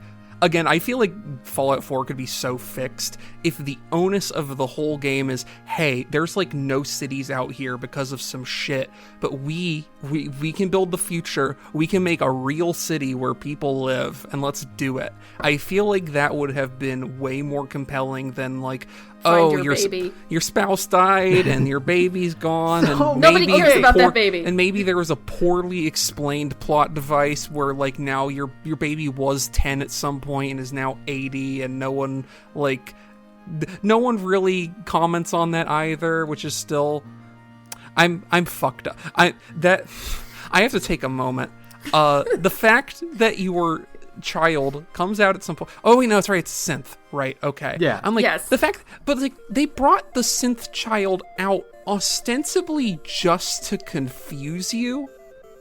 Yeah, Yes. so this is the thing that I never understood. Like, it was the most confusing, convoluted part of the plot of Fallout 4. Because now we're just getting into, like, Fallout 4 original, not hypotheticals. Yeah. It's, okay, so, you go down, and then General Mills shows up, and he shoots your spouse, right? Yeah. General Mills, go fuck yourself. I just got that one. That sucks. Thank you. Fuck you. He shoots your spouse, and he's like, we're taking your baby. And he goes up to your thing, and he says, we stole your baby, and we're gonna leave you alive for some reason.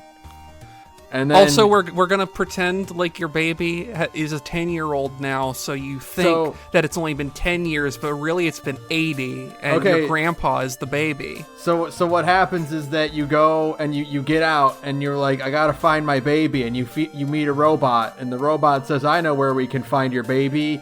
It was stolen by Cap'n Crunch. And so Shut the fuck up. Shit. Hate you. and so I'm quitting. I'm deleting my recording. No. and so you go find Tony the Tiger. Stop and it. You shoot him in the head 1,000,000 times, and he dies. And then you take You his scoop brain. out his brain. Yeah, and then you take a scoop out piece his of his brain brain. from all the brain chunks, and then you go to the memory den, which never comes up again, ever, ever, ever. Even though And it was you- super useful. only exists to facilitate the plot. Oh, God. Palpatine's behind it all. Hey, or what's that over there? Is that the script? Dr. Amari is holding the script. So you go into Lucky Charms man's brain, and you find out that it's like, oh, there's a kid. He has a kid here, and the kid is taken to the institute. And you think, oh, okay, I was actually frozen for another 10 years, and I'm gonna go down to the institute and find my kid, and he's gonna be 10. And so you come out of the memory bank and you talk to Nick, and for some reason he's talking like Mr. Corn Nuts. And then they never ever bring that plot point up. Absolutely ever again. not. Never Fuck again. you. Everything with that entire mission, it goes into a script hole to die. So So you eventually, things happen, and you get to the Institute, and who is the leader of the Institute? It's an old man. And he's like, I'm your child. It's me. I'm the Sean. We built a fake Sean for reasons. We trained him wrong as a joke. So, like, I don't know, maybe I missed it because, like, in my original playthrough of Fallout 4, I didn't really care what old man Sean had to say. I was like, you guys are evil, and you're not going to convince me to join you at this point.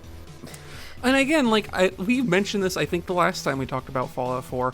All this stupid shit works if it is explicitly a test and you are a synth, and the idea is to see if you can believe that you are that person, and then it also lets you be like, well, my character's definitely gay, did not have any heterosexual babies. What's up with that? And he's like, yeah, no, those are implanted memories. They are not real at all.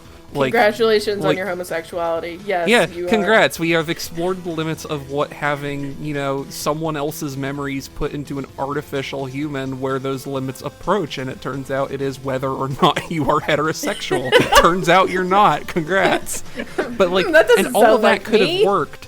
If that plot point was there, all of that could have worked. But because that plot point isn't there, you have to assume that Sean had this absolutely batshit idea to be like, I'm going to go have them go, like, we know that my parent, that there was some traumatic awakening event whenever I was recovered.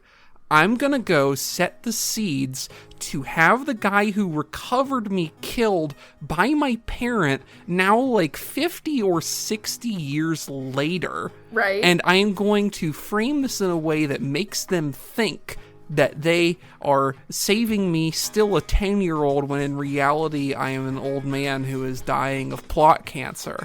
And oh no, my plot cancer. And the reasons for this are 15 minutes. The reasons for this are never sufficiently explained, especially considering that at this point you are likely an enemy of the Institute and have absolutely no interest in working with them because they're the fucking Nazis.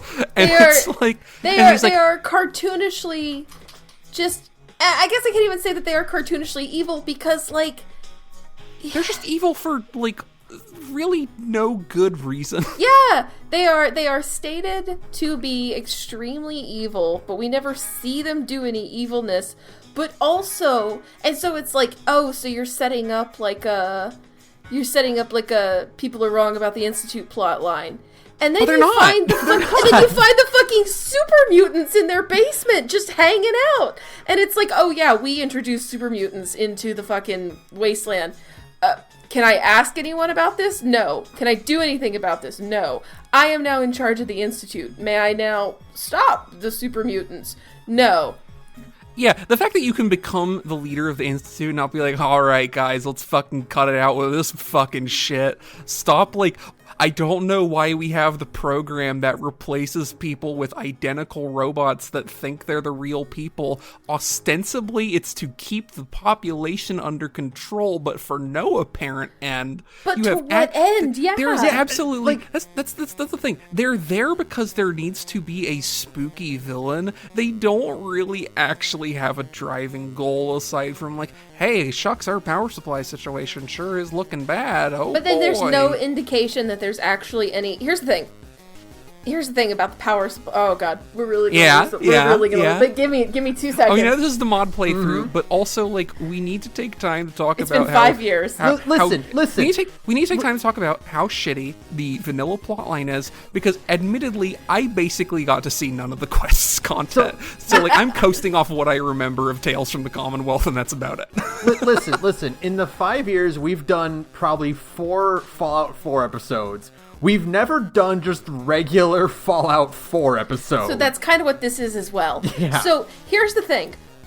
Here is my observation/theory, right? Mm-hmm. Observation is that Emil Pagliarulo has rocks where a brain should be. Correct. And he saw that people really liked New Vegas, right? And he was really, really ass-pained about the fact that people like New Vegas so much. So he literally said, well, why do people like New Vegas? And because of the aforementioned rocks, he went, well, it's because of 3 factions fighting over a power source, right? That's why people like New Vegas. Oh god, I didn't even make the power source connection. You're totally right. Yep. And worst part is that they get the faction things pretty good in Far Harbor, which is good DLC. Which is a Far good Harbor's DLC. so good. Yeah, we'll probably talk about how good Far Harbor is because it's really good. But they get it right in Far Harbor. They don't in this game. Your choices are the well-intentioned neoliberals, the freedom fighting force who has a kind of ill-defined goal, and then you're one of 2 flavors of Nazi fascist. Yes. Do you want the technocrats with the power armor? Or, excuse me, do you want the well, okay, one is a technocratic faction of fascism, and the other is just straight up techno-fascism. Do you want the Silicon Valley guy with the 1488 tattoo, or do you want like the Colorado biker with the 1488 tattoo? Those are 2 of your 4 faction your options. And then like most egregiously is that they are the only 2 factions of the 4 that are like fleshed out in a meaningful way, or that actually get like real unique content. And are like, to me, like the most like making you think is that like the railroad has what function does the railroad, if the railroad wins, and ostensibly because you, the player, are not some kind of, flavor of fascist. I mean, I know a lot of the fan base for this series is now, but that's another conversation. They had to ban all of the patriotic mods on Nexus until the election was over. Womp womp. But like, so you, the player, are not a fascist, so you pick the railroad because you're like, okay, yeah, I don't like the Institute. They're kidnapping people. But then you think about it and you're like, well, like, what is the railroad's goal? What could they possibly do to further any kind of like societal stability in the Commonwealth? And the answer is none. know why they're there. Because they need to make references to colonial American political movements. Well, that's what the Minutemen are. Don't get me started. Well, no, that's what the Minutemen are. That's also what the railroad are, because it's just literally a reference to the Underground Railroad. Yeah, but instead of being like, hey, should we have the Underground Railroad in our game that like has artificial humans who are kind of being enslaved by like a weird Skynet thing, instead of being like, hey, we should think about this faction and like why they exist and what purpose they have. It's like, no, we don't need to think about the faction. We're just going to call it the thing that was in history and the rest will work itself out.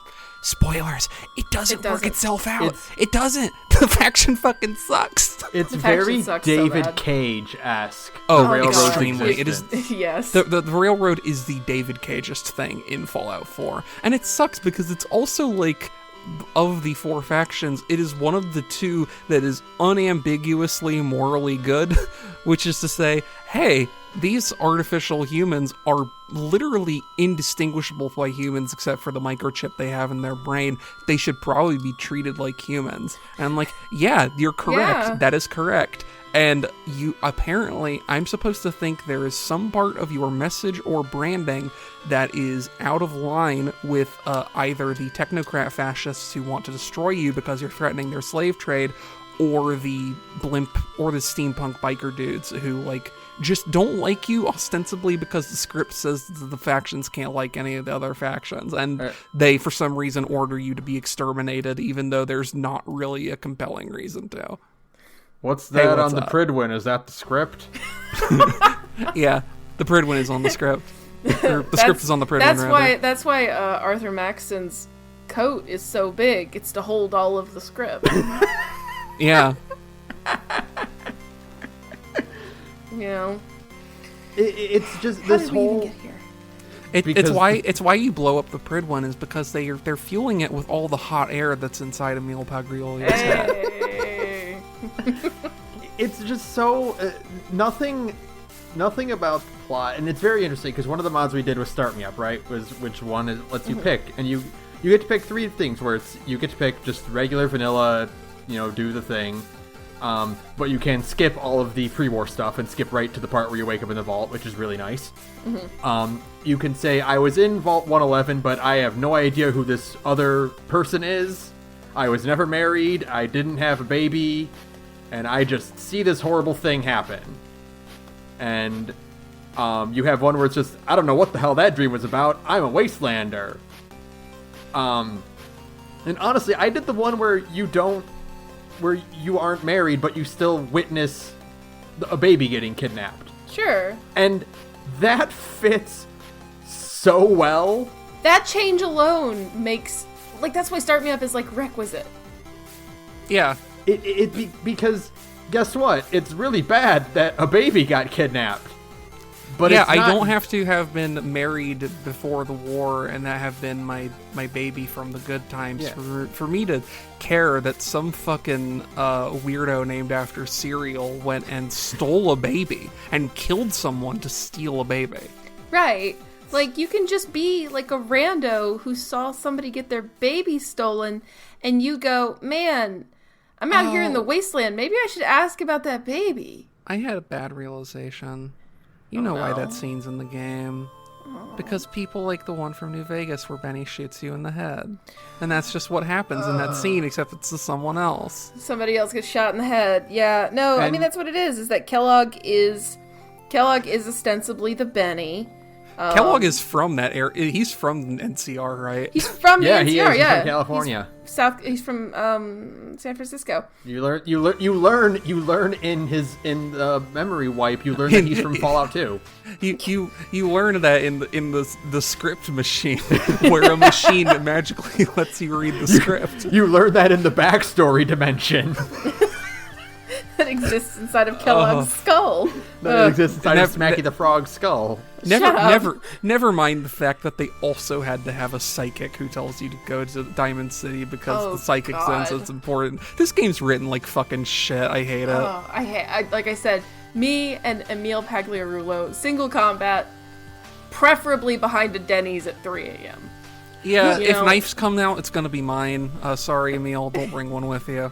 And the other annoying thing is that you learn all this Kellogg backstory after he's dead, when it doesn't matter anymore. Yeah, and then after that, they have the fucking gumption to tease you that maybe he's not completely gone by doing the whole Nick Valentine voice line thing, and then he never fucking comes up again. Never shows up again. It's like never. It's like, okay, you. So much of this game really is you almost had a good idea. You have like your cool, like nice guy fucking robot detective who's like the only companion in this entire game with any kind of depth at all. Any good depth, anyway. Yeah. And it's like, okay, cool. You got this guy. He's like a nice guy, and he literally just legitimately wants to help people. Oh, and now he's got like the horrible, psychopath living in his skull, too. Are you guys going to do anything with that? No? Oh, he's just gone forever? Imagine if his companion quest, instead of just being, hey, by the way, the guy I have a beef with from the pre-war era has inexplicably survived in a bunker for 250 fucking years. Instead of it being that shit, what if his companion quest was dealing with the fact that he has this second person living inside of a skull? That could have been cool. That almost would have been cool. That would have been a thing that you could have dealt with, and it would have tied into the overall plot instead of not at all. Like, this game should have 5 companions. That's my other Kate's, hot take. Kate's. Have any of you ever done Kate's companion side quest? Yes, I have. I've done everyone's. It is just the most infuriating fucking thing in the world. Because it's like, you meet this lady who's, Irish fighter lady, inexplicably Irish. I don't know why she has the accent. I don't imagine she came over from Ireland, but who the fuck knows? This game's weird with people having foreign accents who ostensibly shouldn't, but still do for reasons that aren't entirely explicable. Don't think about it. Yeah, I'm just not going to think about it. Again, it's another Death Stranding-ism where some people in that game have absolutely outrageous accents that they shouldn't have, but it's fine. Don't worry about it.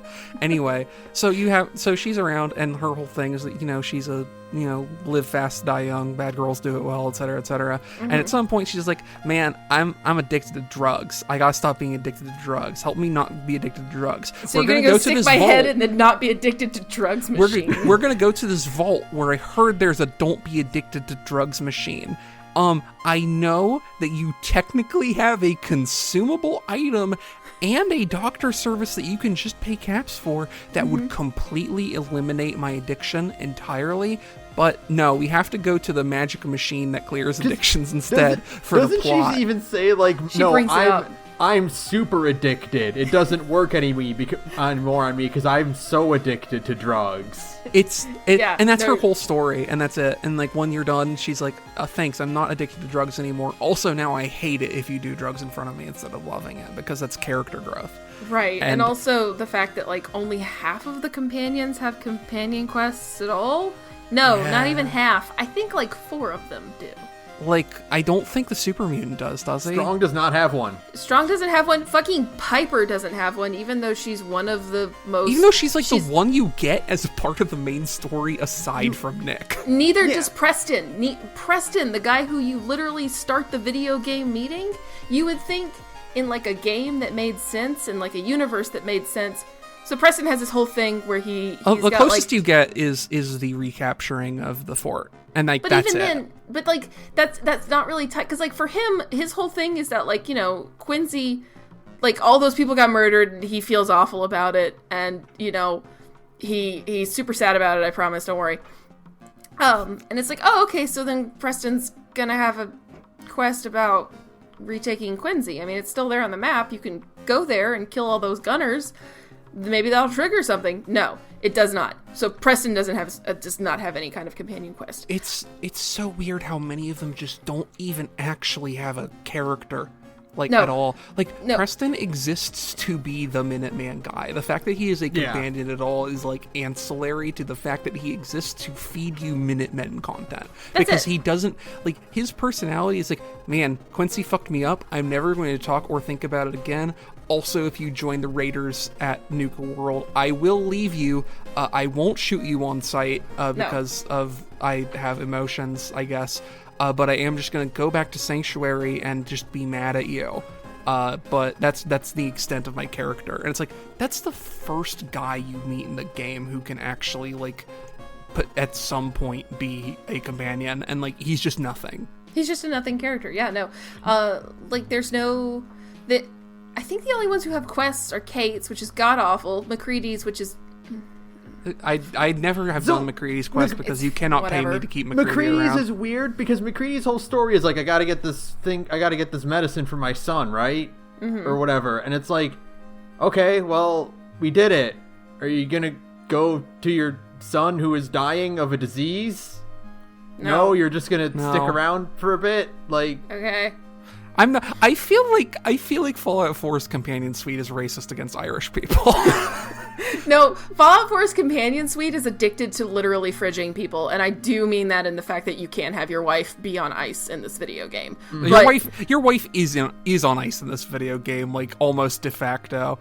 And then also, I don't know if you noticed, but 3 entire companions have fridged wives.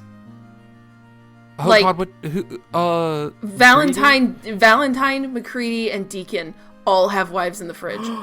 Oh my God, that's right. Deacon was married. Mm-hmm. I don't think I've ever actually done Deacon's.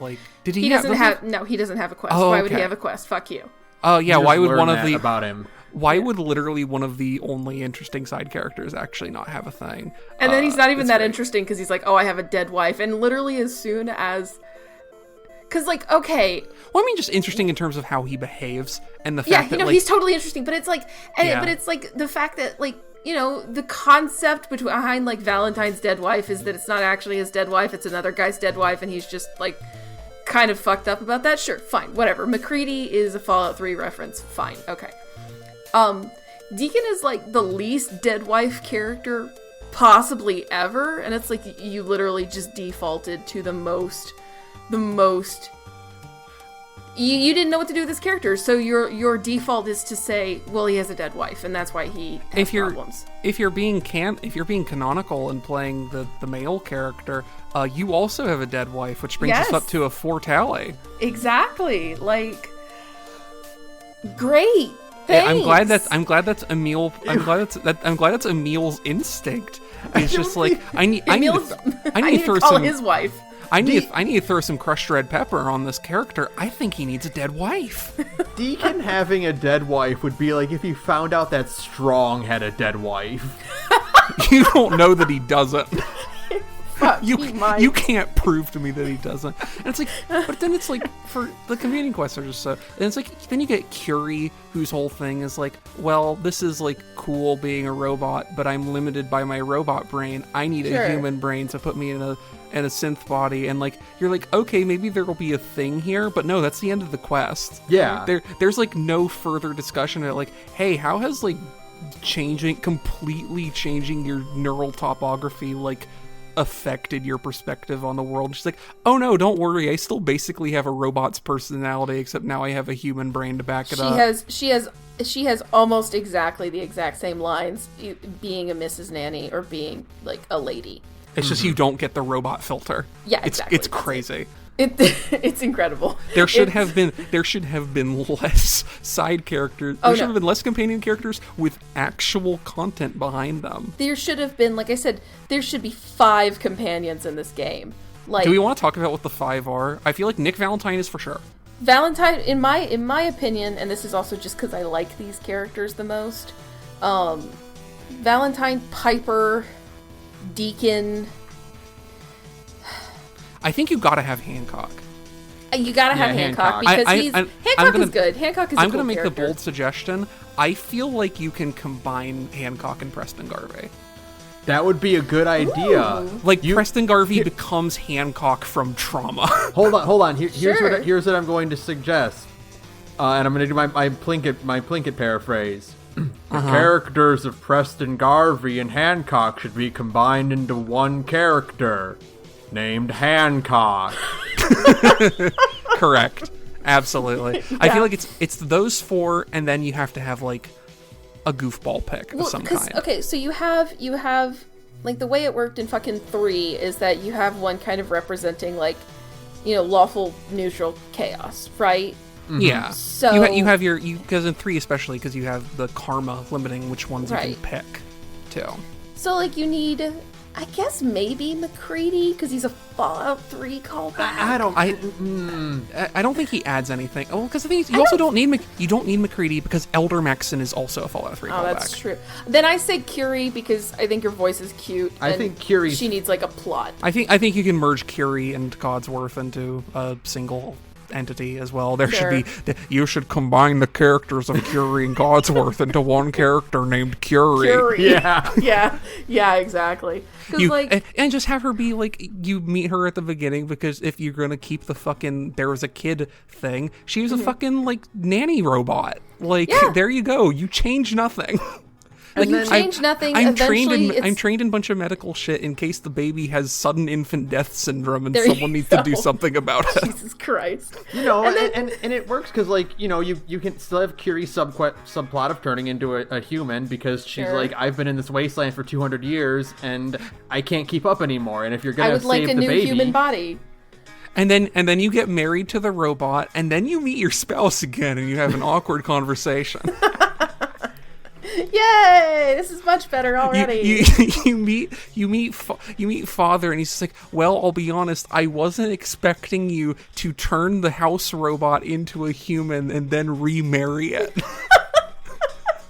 That part fucked me up a little bit. I'm gonna be real with you, Chief.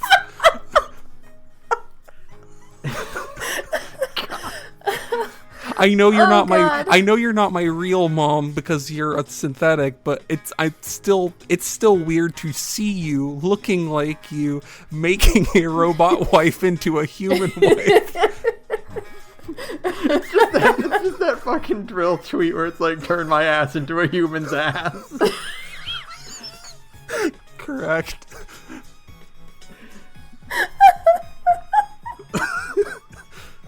Oh no, we've completely lost the thread. So let's see. I don't care. You can take Strong and you can throw him in the garbage. We don't Strong need him. sucks. It sucks. They were like, we need a super mutant companion because we had one in Fallout 3, and instead of like actually having him be interesting like Fox is, they just made him a joke about being a dumb brute who misunderstands human idioms. Okay, so I was playing Far Harbor, and I had a moment where I was like, this has to be added by like Tales of the Commonwealth or something, right? Because I never seen this before.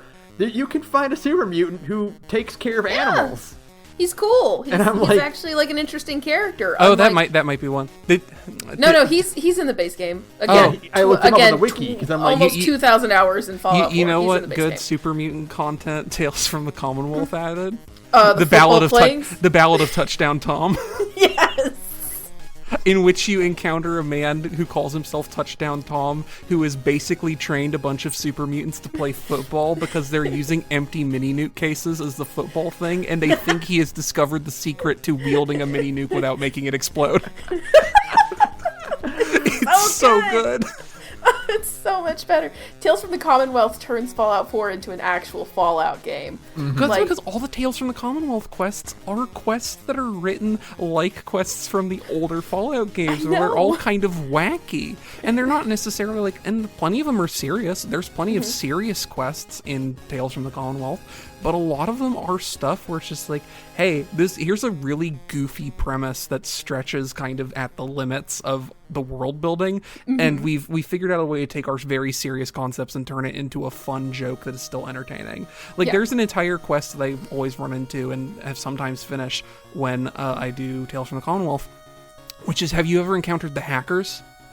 No? Where are they? There's, in Concord, I think, there's a building where you run into, and there's this, like, group of basically 3 criminals who are, like, trying to run this, like, super, like, jetted out hacker through some tests. And they're these, like, fucking, like, straight up cyberpunk criminals who use, like, coding language to refer to anything. There's a line I always remember where she assumes you're from, sent by someone from Good Neighbor, one of the characters here, and she's like, funny, Murawski's goons are usually buggy as fuck, but whoever made you must have had some clean code. Like, they talk like that, and their whole thing is they want to break into the hallucinogen lab so they can discover the secret to making superjet that doesn't require Brahmin shit. Like, that's the entire thing. Like, that's the whole quest, and you break in and you discover the secret is, like, sugar bombs and chemical detergent or whatever, and it's like, cool, we've made it, superjet. We did it. That's the whole quest. That's super fun. That's awesome. No, I love the, you can find it in Lexington, and because I always kind of cut through Lexington, the 2 Jacks. Yeah, I love that quest. I love the 2 Jacks. Oh my god, the 2 Jacks is such a good fucking quest, and it's so small. It's a very simple, you can do it in like 5 minutes, but you meet a guy outside of a bar, and his name is Jack, and inside is another guy who looks exactly like him, who's also named Jack, and a synth hunter is wanting to take one of them away. and it's like, the whole premise is just, how do we keep this guy from taking these two guys away? And like, it's so simple, but because it's really funny and because the voice acting is really good, it's like, oh, this is like a Fallout quest. It's goofy, but it's also still within like the limitations of the fiction of Fallout 4. Yeah, and the thing is, like, and I realized this last time I was playing it, but the actual, like, design process for that quest is incredibly simple. Because it's, what if we took Quentin Tarantino's The Hateful Eight, the premise of that movie, and used the chief narrative, like, MacGuffin for Fallout 4 instead of it being a captured prisoner. Like, that's it, or a captured outlaw. And the other thing that I like about that is the other thing that I know it's a Hateful Eight reference to is because two of the 3 other people in that room are also synths. There you go. It's great. Like, there's 4 people. There's the guy who captured him, who looks kind of like Kurt Russell's character from The Hateful Eight. And then there's, like, 3 bystanders. 2 of those bystanders are synths who are there to try and kill everyone. There you go. And it's like, it's great. And it's like, it's a quest that, depending how you resolve it, you are potentially done with it in, like, 5 minutes. For me, the thing I always do is I just go in there and I kill everyone who isn't Jack. And then I walk out. And then it's like, oh, and the cool thing is that, like, the 2 Jacks are like, God, They go to Diamond City and hang out in the bar. And in the few minutes that you know the two Jacks, they have, like, exquisite characterization. And you talk to them for just a couple minutes tops, and like, you get the idea that they're both kind of goofy, and one is more serious, but, like, they care about each other. And it's like, oh, look, this is, like, characterization of NPCs. Yeah. But the thing that you also get is the idea of a quest that ends up bleeding into the main sandbox, which is that if you rescue them, they move to Diamond City and they hang out in Vadim's bar. And I think you can also bring them both on as settlers, if I'm not mistaken. Oh, that's good. I didn't know that. I don't know if you can or not, but I feel like you can. I didn't do it in this playthrough because I didn't play for much, but I feel like I did that in a prior playthrough. That is one of the things I do really like about Fallout 4's, just even vanilla, is the settlement, not just the base building, which I love the base building, the zen you get just crafting houses and stuff is divine to me. But I love being able to, like, after some quests are finished, it's like, hey, do you want to just come work for me? Yeah, do you want to, like, retire to the you are protected from any future harm zone? Which is also, again, like, that's one of the coolest parts of the game, and it's why I really wish that, like, if they had kept this conceit, it had been about building Diamond City or building something in the Commonwealth. Because then, like, inviting someone cool to come live and work with you is the reward for, like, every quest like this. Well, that's and you get to eventually amass, like, a big fucking mother base full of cool people who interact with each other. But the thing is that that's what you do with all of these fucking, all of these extraneous companions that are just kind of like nothing characters. You make them cool settlers. Mm-hmm. Yeah.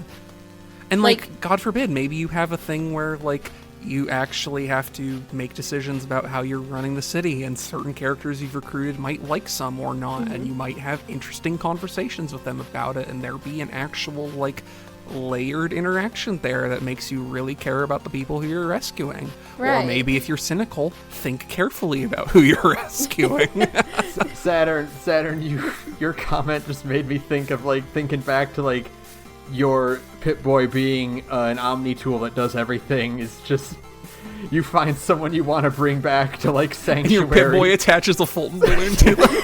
You just pat him on the back and a Fulton pops out and shoots him into the sky. See, that would be so fucking funny and perfect, but they'd never do it. And the thing is, you have the fucking grounding. Vertibirds work in this setting. Yeah. You just have, like, hey, my name's Greston Prarvi. I'm going to be flying this vertibird around the Commonwealth. You signal me if you find someone you want to bring back, and I'll catch them. Use that fucking balloon, buddy. Go for it.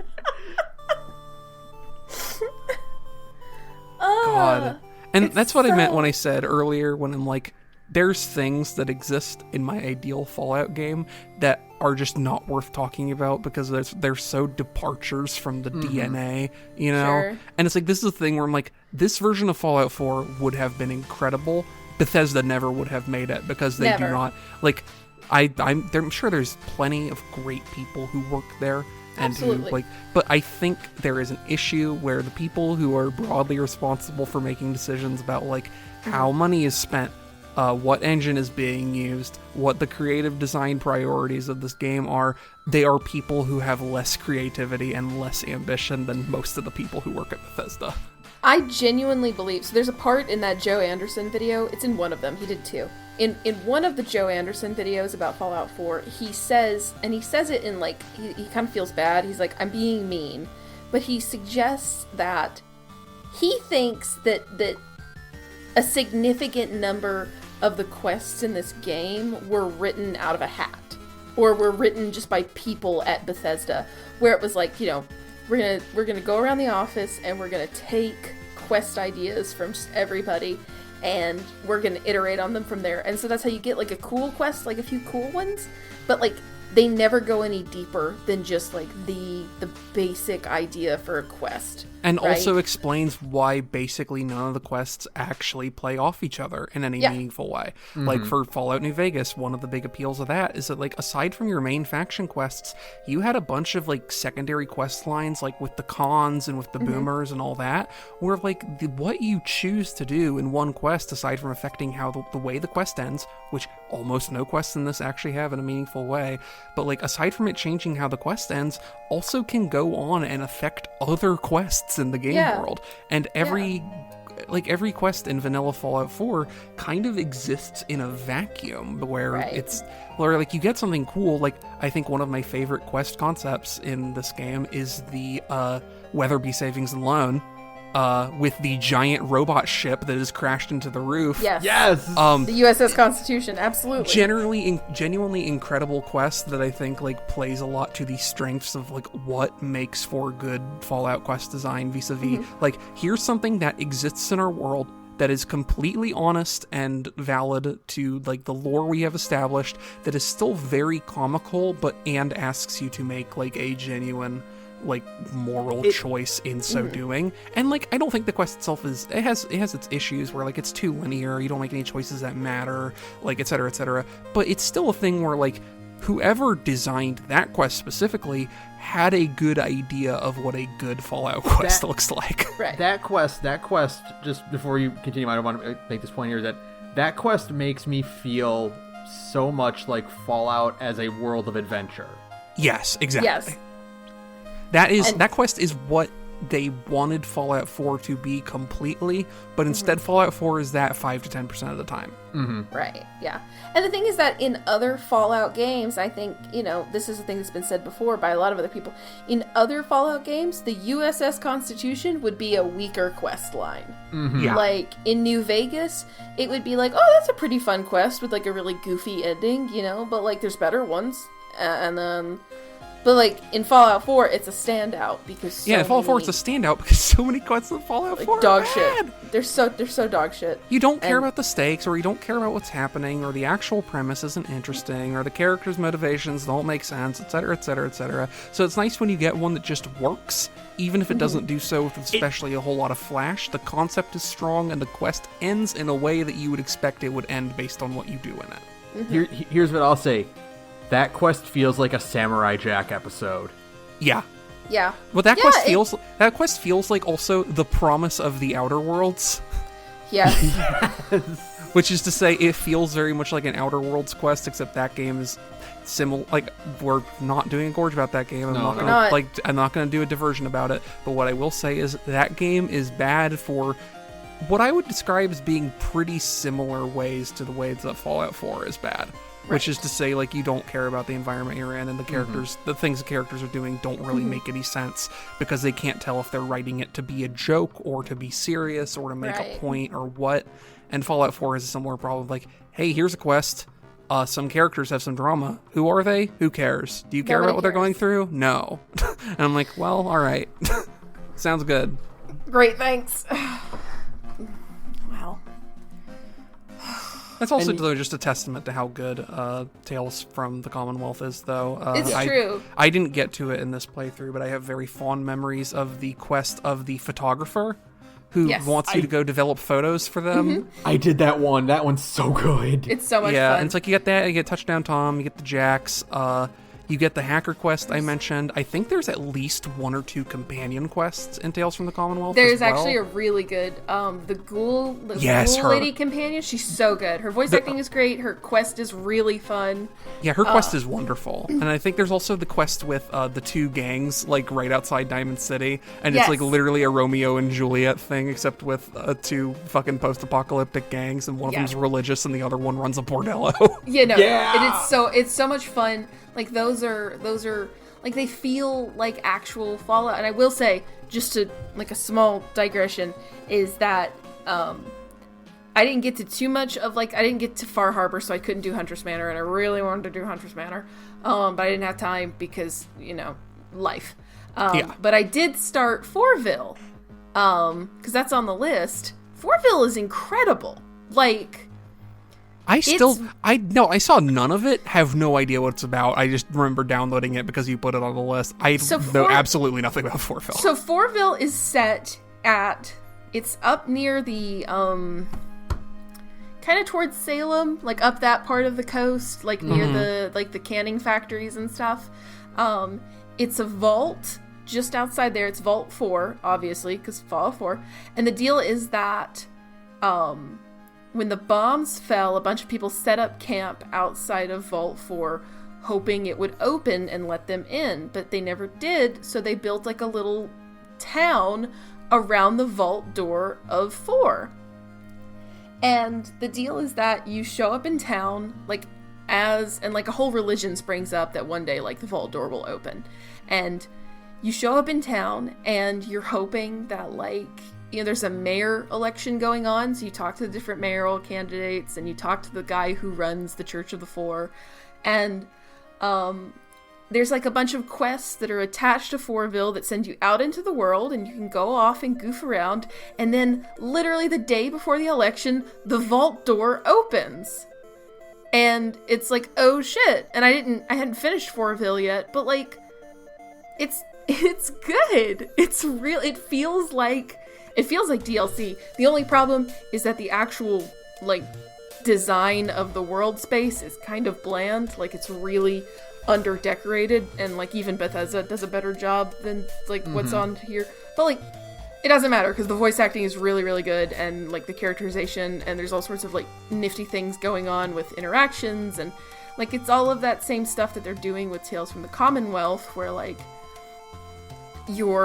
there's a main quest and then little branching quest lines, and I think the whole thing is 6 hours long. It's an actual piece of DLC, which is just stunning. And it's really good. And I was just oh right, you can play this Fallout game and there can be good voice acting and good characters and taking a goofy idea, a town that's, and I mean, I know that's a thing that's in other Fallout games, which is the point. They reference Fallout 1 and 2, so they know what they're doing, right? And it's oh, yeah, you can take this kind of high-minded, kind of goofy concept, and then, really spin a bunch of different stories off of it, and it's interesting. And it's oh, I really like this. It feels like something that the Tales from the Commonwealth people would have made, which I think is the highest possible praise you could give something. Yeah. It feels like something you would expect a Fallout game to have. Mm-hmm. Because it's the thing is, we've spent a lot of time ragging on Fallout 4, despite us, putting 2,000 hours into it. And I think part of that reason is because not only are we chasing that high, but we can see the potential Fallout 4 has, and a lot of these mods are making that more real to us. Something we can actually grasp and point at and say, it can just stay as good as this. That. So, and I think that and sort of the mechanics that draw me in is why I keep coming back to Fallout 4. And it's part of it is also because I can extrapolate and fill in the gaps in my own mind. The Fallout 4 that exists in my head is not the Fallout 4 that you can buy on Steam. Yeah, for me that point happened very early. I've kind of moved to the point where the Fallout 4 that exists in my head is one that requires 10-20 hours of building a mod list for. The Fallout 4 that exists in my heart cannot be made. We are overdue for another numbered entry in that series, and I don't know when we're going to get it, and it makes me very sad because Starfield will not be good. Starfield won't be good. Starfield is not going to be good. Fallout, who knows when the fuck Fallout 5's happening, or some Fallout 4 derivative new release. We might get the Elder Scrolls 6 at some point in the next 5 years, but that's an Elder Scrolls game, they're always going to be at least necessarily a little bit better because the engine's actually made for the way they work. You don't have to worry about how a gun feels in Elder Scrolls, right. So they tend to feel pretty good, but I'm at this point where damn, the only Bethesda RPG that's come out in the last 5 years has been Fallout 76, which you cannot mod because it's an online game. And also it's just on Fallout 4's bones with like kind of mind-numbing rebalancing decisions that I just can't get into. Yeah. So I'm like, I have the itch. I want them to make a new thing for me to be able to dump all my fucking hours of mod list crafting into, because I'm realizing, in 2020 that what was Fallout 4 for me, a few years ago, and how it made me feel isn't really attainable by Fallout 4 anymore, because I've played a lot more good video games since then. Yeah, absolutely. Yeah. In 5 years, a bunch of extremely good video games happened. I mean, Doom 2016 came out the year after Fallout 4, and it just kept going from there. And it's like, oh yeah, in a pretty aggressive way, other RPGs started happening again. Fucking Disco Elysium has come out. Fucking Disco Elysium came out. Since the last time I played Fallout 4, Disco Elysium has come out, and all it has done is made me, actually fully realize how bad and unambitious all of the writing in Fallout 4 is. If you could somehow staple Breath of the Wild, Disco Elysium, and Doom 2016 together into one game. maybe with some Prey 2017 DNA in there for a little bit of that retrofuturism kick. If you could figure out the scientific formula to turn those 4 ingredients into pound cake, you're golden. That's perfect Fallout. That's some black alchemy that's being done here, but I would like to see it done. I've had this similar thought too before, Ben, especially with the idea of incorporating Disco Elysium's approach to kind of traditional RPG mechanics into the way a Fallout game works. I don't know, having your special choices actually have a meaningful impact on your gameplay instead of just being stat values, Yeah. There's a degree where it's I don't necessarily think Fallout needs to go back to the you choose special and you choose your skill points at level up, but I feel like it either has to be you only choose special and that decision is important, or you still have perks and skill points, but it's the Elder Scrolls system where it's just you don't choose levels, you get those points for doing them, and then when you level is based on having leveled a certain amount of skills. Yeah, absolutely.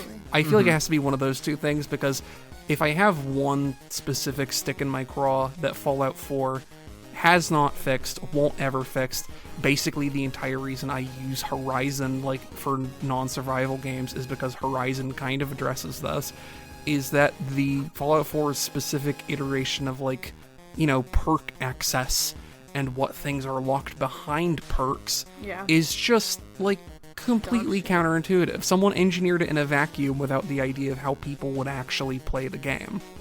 You need a fucking Charisma 6 perk to be allowed to build workshops in your town.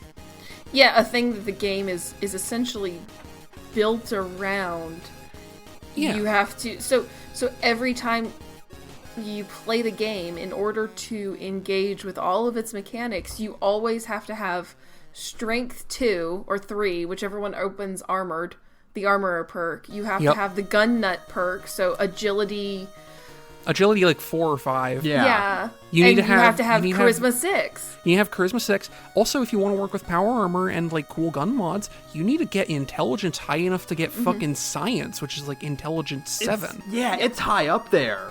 Yeah, Yes. and it's if you want to do one of the most involved and coolest parts of that game, which is crafting your own armory, you need that stat loadout. And if you don't have that stat loadout, you can go fuck yourself. Yeah, and that's the thing. There's supposed to be so much promise in the idea of having different special values, and the idea that those choices you make at the beginning of the game can shape your entire playthrough.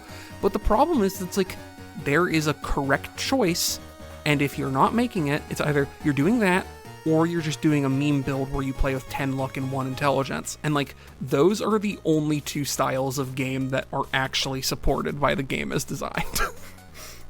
God. It sucks. And it's it sucks. I so desperately want it to be better, because it's a game that is still near and dear to my heart just by merit of the fact that it is what it is, And it's very much one of those games that, more so now, with my recent kind of failure to launch on it, but also just in general, having played so many good games in the last 5 years has made me realize, like, Fallout going forward, not Fallout 4, because Fallout 4 was made in a different time by different people, but, like, Fallout going forward could be an incredible game series. With the design aspects they have, with the creative DNA they have, with the resources they have, they could really do something great with Fallout. But what they have done and continue to do is just make stuff that's kind of, like, impressive in scale, but mediocre in every other respect. Yeah. And I'm desperately looking forward to either a better Fallout game coming out, or at least one that is more easily moddable so that people can make it a good Fallout game without it doing, like, hard crashes to desktop every 25 minutes because something in my load order that I can't identify is fucked up. That's the dream, and that's kind of one of the things circling it back to Cyberpunk is like, boy, I kind of hope Cyberpunk isn't good because I want to be able to mod it. Yeah. Yeah. I hope Cyberpunk is really good because that's not going to be a game that's easy to mod. Like, the entire reason that I think Fallout 4 has stayed on for as long as it has in our collective consciousness is because, like, it came out and it, like, wasn't a super great game when it came out, but, you know, it had a lot of content and it left its mark. But the thing that keeps us coming back to it, and with the whole premise of our conjoined playthrough, is the idea that you can take a lot of really direct steps to make it the Fallout game you want it to be, and that for people who want to do that kind of work, it's really easy and doesn't require a whole lot of, like, in-depth technical knowledge. Yeah, for other games, that's what makes Bethesda games uniquely... unique in the industry is that they are built from the ground up, and even Starfield, which will be a bad video game, almost certainly, but Starfield will probably also be built from the ground up to be modded by other people. Like, yeah. And it's like if you get a Witcher 3 or Dragon Age Inquisition or whatever else, you know, if you get another big RPG and you want to mod it, like, you either, if you want to learn to mod it, it's going to be a whole fucking rigmarole and there's going to be very little you can do. And if you want to get mods for it, you're going to find there's very few of them, and they're very limited in what they can actually do because those games are not designed to be modded in the way that Bethesda RPGs are. Yeah. And Cyberpunk is not going to be a moddable game if it's built at all in the same, like, on the same bones as The Witcher 3, which I think it is. It can't, because The Witcher 3 is not an easily moddable game. Like, The Witcher 3 has a decent mod collection on the Nexus, but it's all, like, Fallout fairly 4. surface level stuff compared to Fallout 4. Yeah, retextures and etc. Stuff you balances. Stuff you can do by, like, just, like, telling, like, running a cheat engine, telling a specific hex value to go fuck itself, basically. But, like, nothing that is, like, the extent of what we get from our experiment here today, where we made a ideal mod list, quote unquote, and tried to see if we could make a version of Fallout 4 that lived up to our fond memories of it. Right. And though some of us had a better time of that than others did, I think it's still a testament to that strength of the game that we were able to even have that discussion at all. Yeah. Like, the idea, like, we're going to make some tweaks to Fallout to make it a slightly more 2020 good experience, instead of just being like, man, remember this game that came out in 2015 that felt kind of dated even then, but we still kind of like. So, and it's like, if this were, you know, a Cyberpunk, and, like, if Cyberpunk comes out and it's like a fucking 7 out of 10, 6 out of 10, and no one really cares next year, like, that's not a game that you could necessarily be like, hey, let's revisit it 5 years later and, like, have a different experience. So Fallout 4 has that going for it, at least. If Cyberpunk comes out and it's a 7 out of 10, it's going to be a 7 out of 10 forever. Yeah. Yep. Fallout 4 comes out as... Fallout games consistently come out as, like, maybe 5 out of 10s if you're lucky. Sometimes even a 4 or 3 out of 10. But with time, you can turn it into something very special, if not, you know, perfect. So... Which I guess is the whole point of this, which we've come back around to the point of this episode, is modding Fallout 4 5 years on, and kind of what that does for the game and what that does for the people playing it. And I think it's all been a very interesting experiment to get back into the game yet again. I think ultimately to sum up my experience with Fallout 4, it's a game that I'm going to keep playing, but if I had not played Fallout 4, I would not start it now. Yeah. No. Oh, yeah. Yeah. Definitely that's a good way. significant part of my fondness for it is rooted in having played it when it came out. And, like, it being, that familiar old bicycle. Mm-hmm. And in my case, I've, found the wheels to be rustier than I remember them being, and the thing being harder to turn. But, like, there's still an idea of, like, well, fuck it, the bike works, right? I could still pump up those tires, squirt some oil on there, figure out a way to make another playthrough happen. You're going to put it in the attic. Yeah, I'm not going to, or God forbid, I'm not going to, like, take the wheels off and sell it for scrap metal, because, like, it's still perfectly functional, albeit a little worse for wear. And, like, I think it says a lot, also, that even with my kind of bad experience with it this time around, where I spent a ton of time, like, doing the whole mod research, mod compilation thing, installing shit, and then, like, had 3 full starts where I had to restart the game from scratch after, and then, like, also only played for 20 hours before I was like, no, I'm fucking done. It's like, I don't know, I feel like there's still a point, maybe in, like, a year or two, if we don't get Elder Scrolls 6 by the time, like, during the Biden administration, where, We will not. like, I don't know, I could make time in my life for Fallout 4 again. Who knows? Maybe by the time Tom Cotton is elected president in 2024, Cascadia will be out, and we can finally play that. Cascadia's never coming out. Cascadia's never coming out. You're right. Fallout 5 will come out before Cascadia comes out. Yeah, they're just gonna try and import that all the way over into fucking Fallout 5. Guys, they're gonna finish the New Vegas Fallout 4 New Vegas port any day now. You'll see. No, they're not. That's also never happening. I do look at those videos sometimes and just go like, but no, it's never happening. Anyways, it's been 2.5 hours. Yes, I think we've aired our grievances. We talked about some mods. We talked extensively about all our complex feelings about Fallout 4. So I think it's a good time to wrap it up. Anyway, I'm gonna go play some Fallout 4 when this is over. Probably. Who knows? Saturn, thank you for joining us and helping us navigate this whole... Specifically the hellscape that is the Nexus. I mean, my God, you horny demons, calm down. It's... we don't have them on the mods, but I'm sure there's some of you listening to this where it's like, your essential mod is 4 letters and CBBE. No! I know y'all are out there, and I see you and I don't respect you. I just want you to know.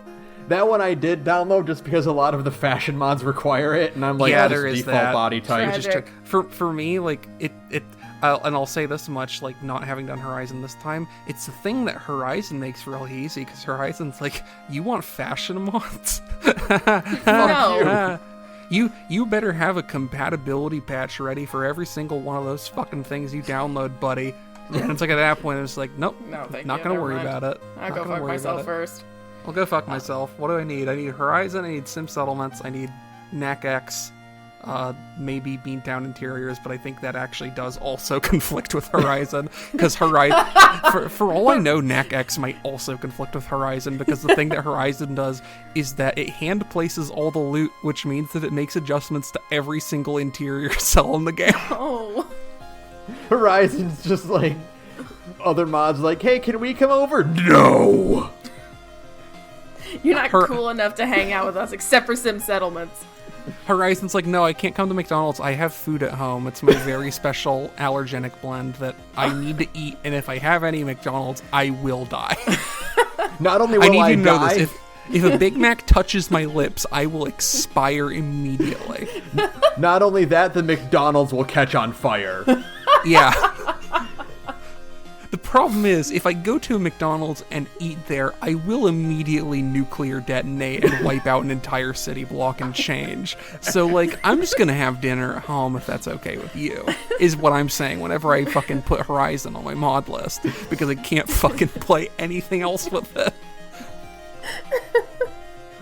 Horizon's like, you will play Horizon! But joking aside though, I will say, as fun as our mod list is, and while I would recommend giving it a shot if you would like to play along at home, so to speak, if you find that something about the vanilla Fallout 4 experience isn't working for you, or you just want something that is going to radically change the feel of the game and require very little input from you to do so, Horizon is a very good Fallout 4 mod, and I will be probably espousing it until the day I die. Like, whether you're a survival player or not, it makes a lot of really interesting and ambitious changes to the game's sandbox that, like, nothing else compares to. And so that's my pitch for a mod that wasn't on our mod list at all. There you go. You know, I had to squeeze You got your Saturn shame hole kind of tucked in there in the last second. Yep, I had to do it. It's okay. I understand. They should have that. They should pay that guy to work on the next game because he is clearly him and King Gath. Just pay them money to build the next Fallout game. Listen, whether or not you like his gameplay ideas, it is clear he has a lot of them. But Father, I want to play Tales of the Commonwealth too. No, we have Horizon. I think there is a compatibility patch for that one at least. Okay. Good. All right. We're wrapping it up. I think we're good. Yep. Thanks again, Saturn.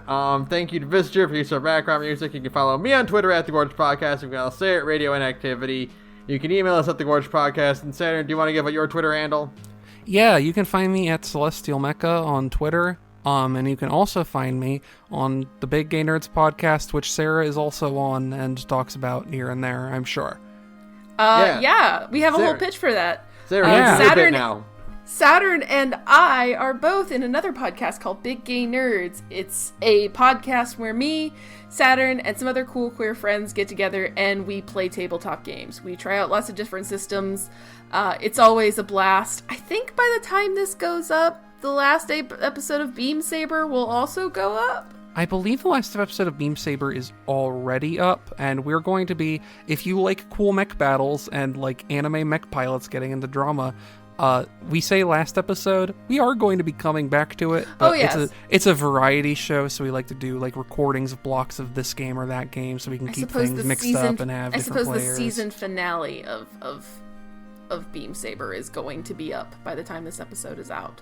So, yeah, if you call it that. It's a British TV season. It's like 4 episodes. 4 episodes, fine. But you can find us at Big Gay Nerds on SoundCloud, and you can find the links to the rest of our social media from there. Thank you. And you know what? There's only one way we can end our Fallout episode again, Sara. We have to take it all the way back to all the way back to the beginning. Fuck Dima. Fuck Dima. Fuck Dima in fucking Far Harbor. Fucking piece of shit. What if we made a character who was like, hey, wouldn't it be cool if you were a synth the whole time, like the popular fan theory? But instead of giving that character good writing, we didn't, and we gave it all the good writing to everyone else except for him. We just made him a huge piece of shit who's smug and arrogant and thinks he knows everything. And has absolutely no consistency of motivation or personality whatsoever. Go fuck yourself, Dima. Fuck Dima. Good night, everyone. Good night, everyone.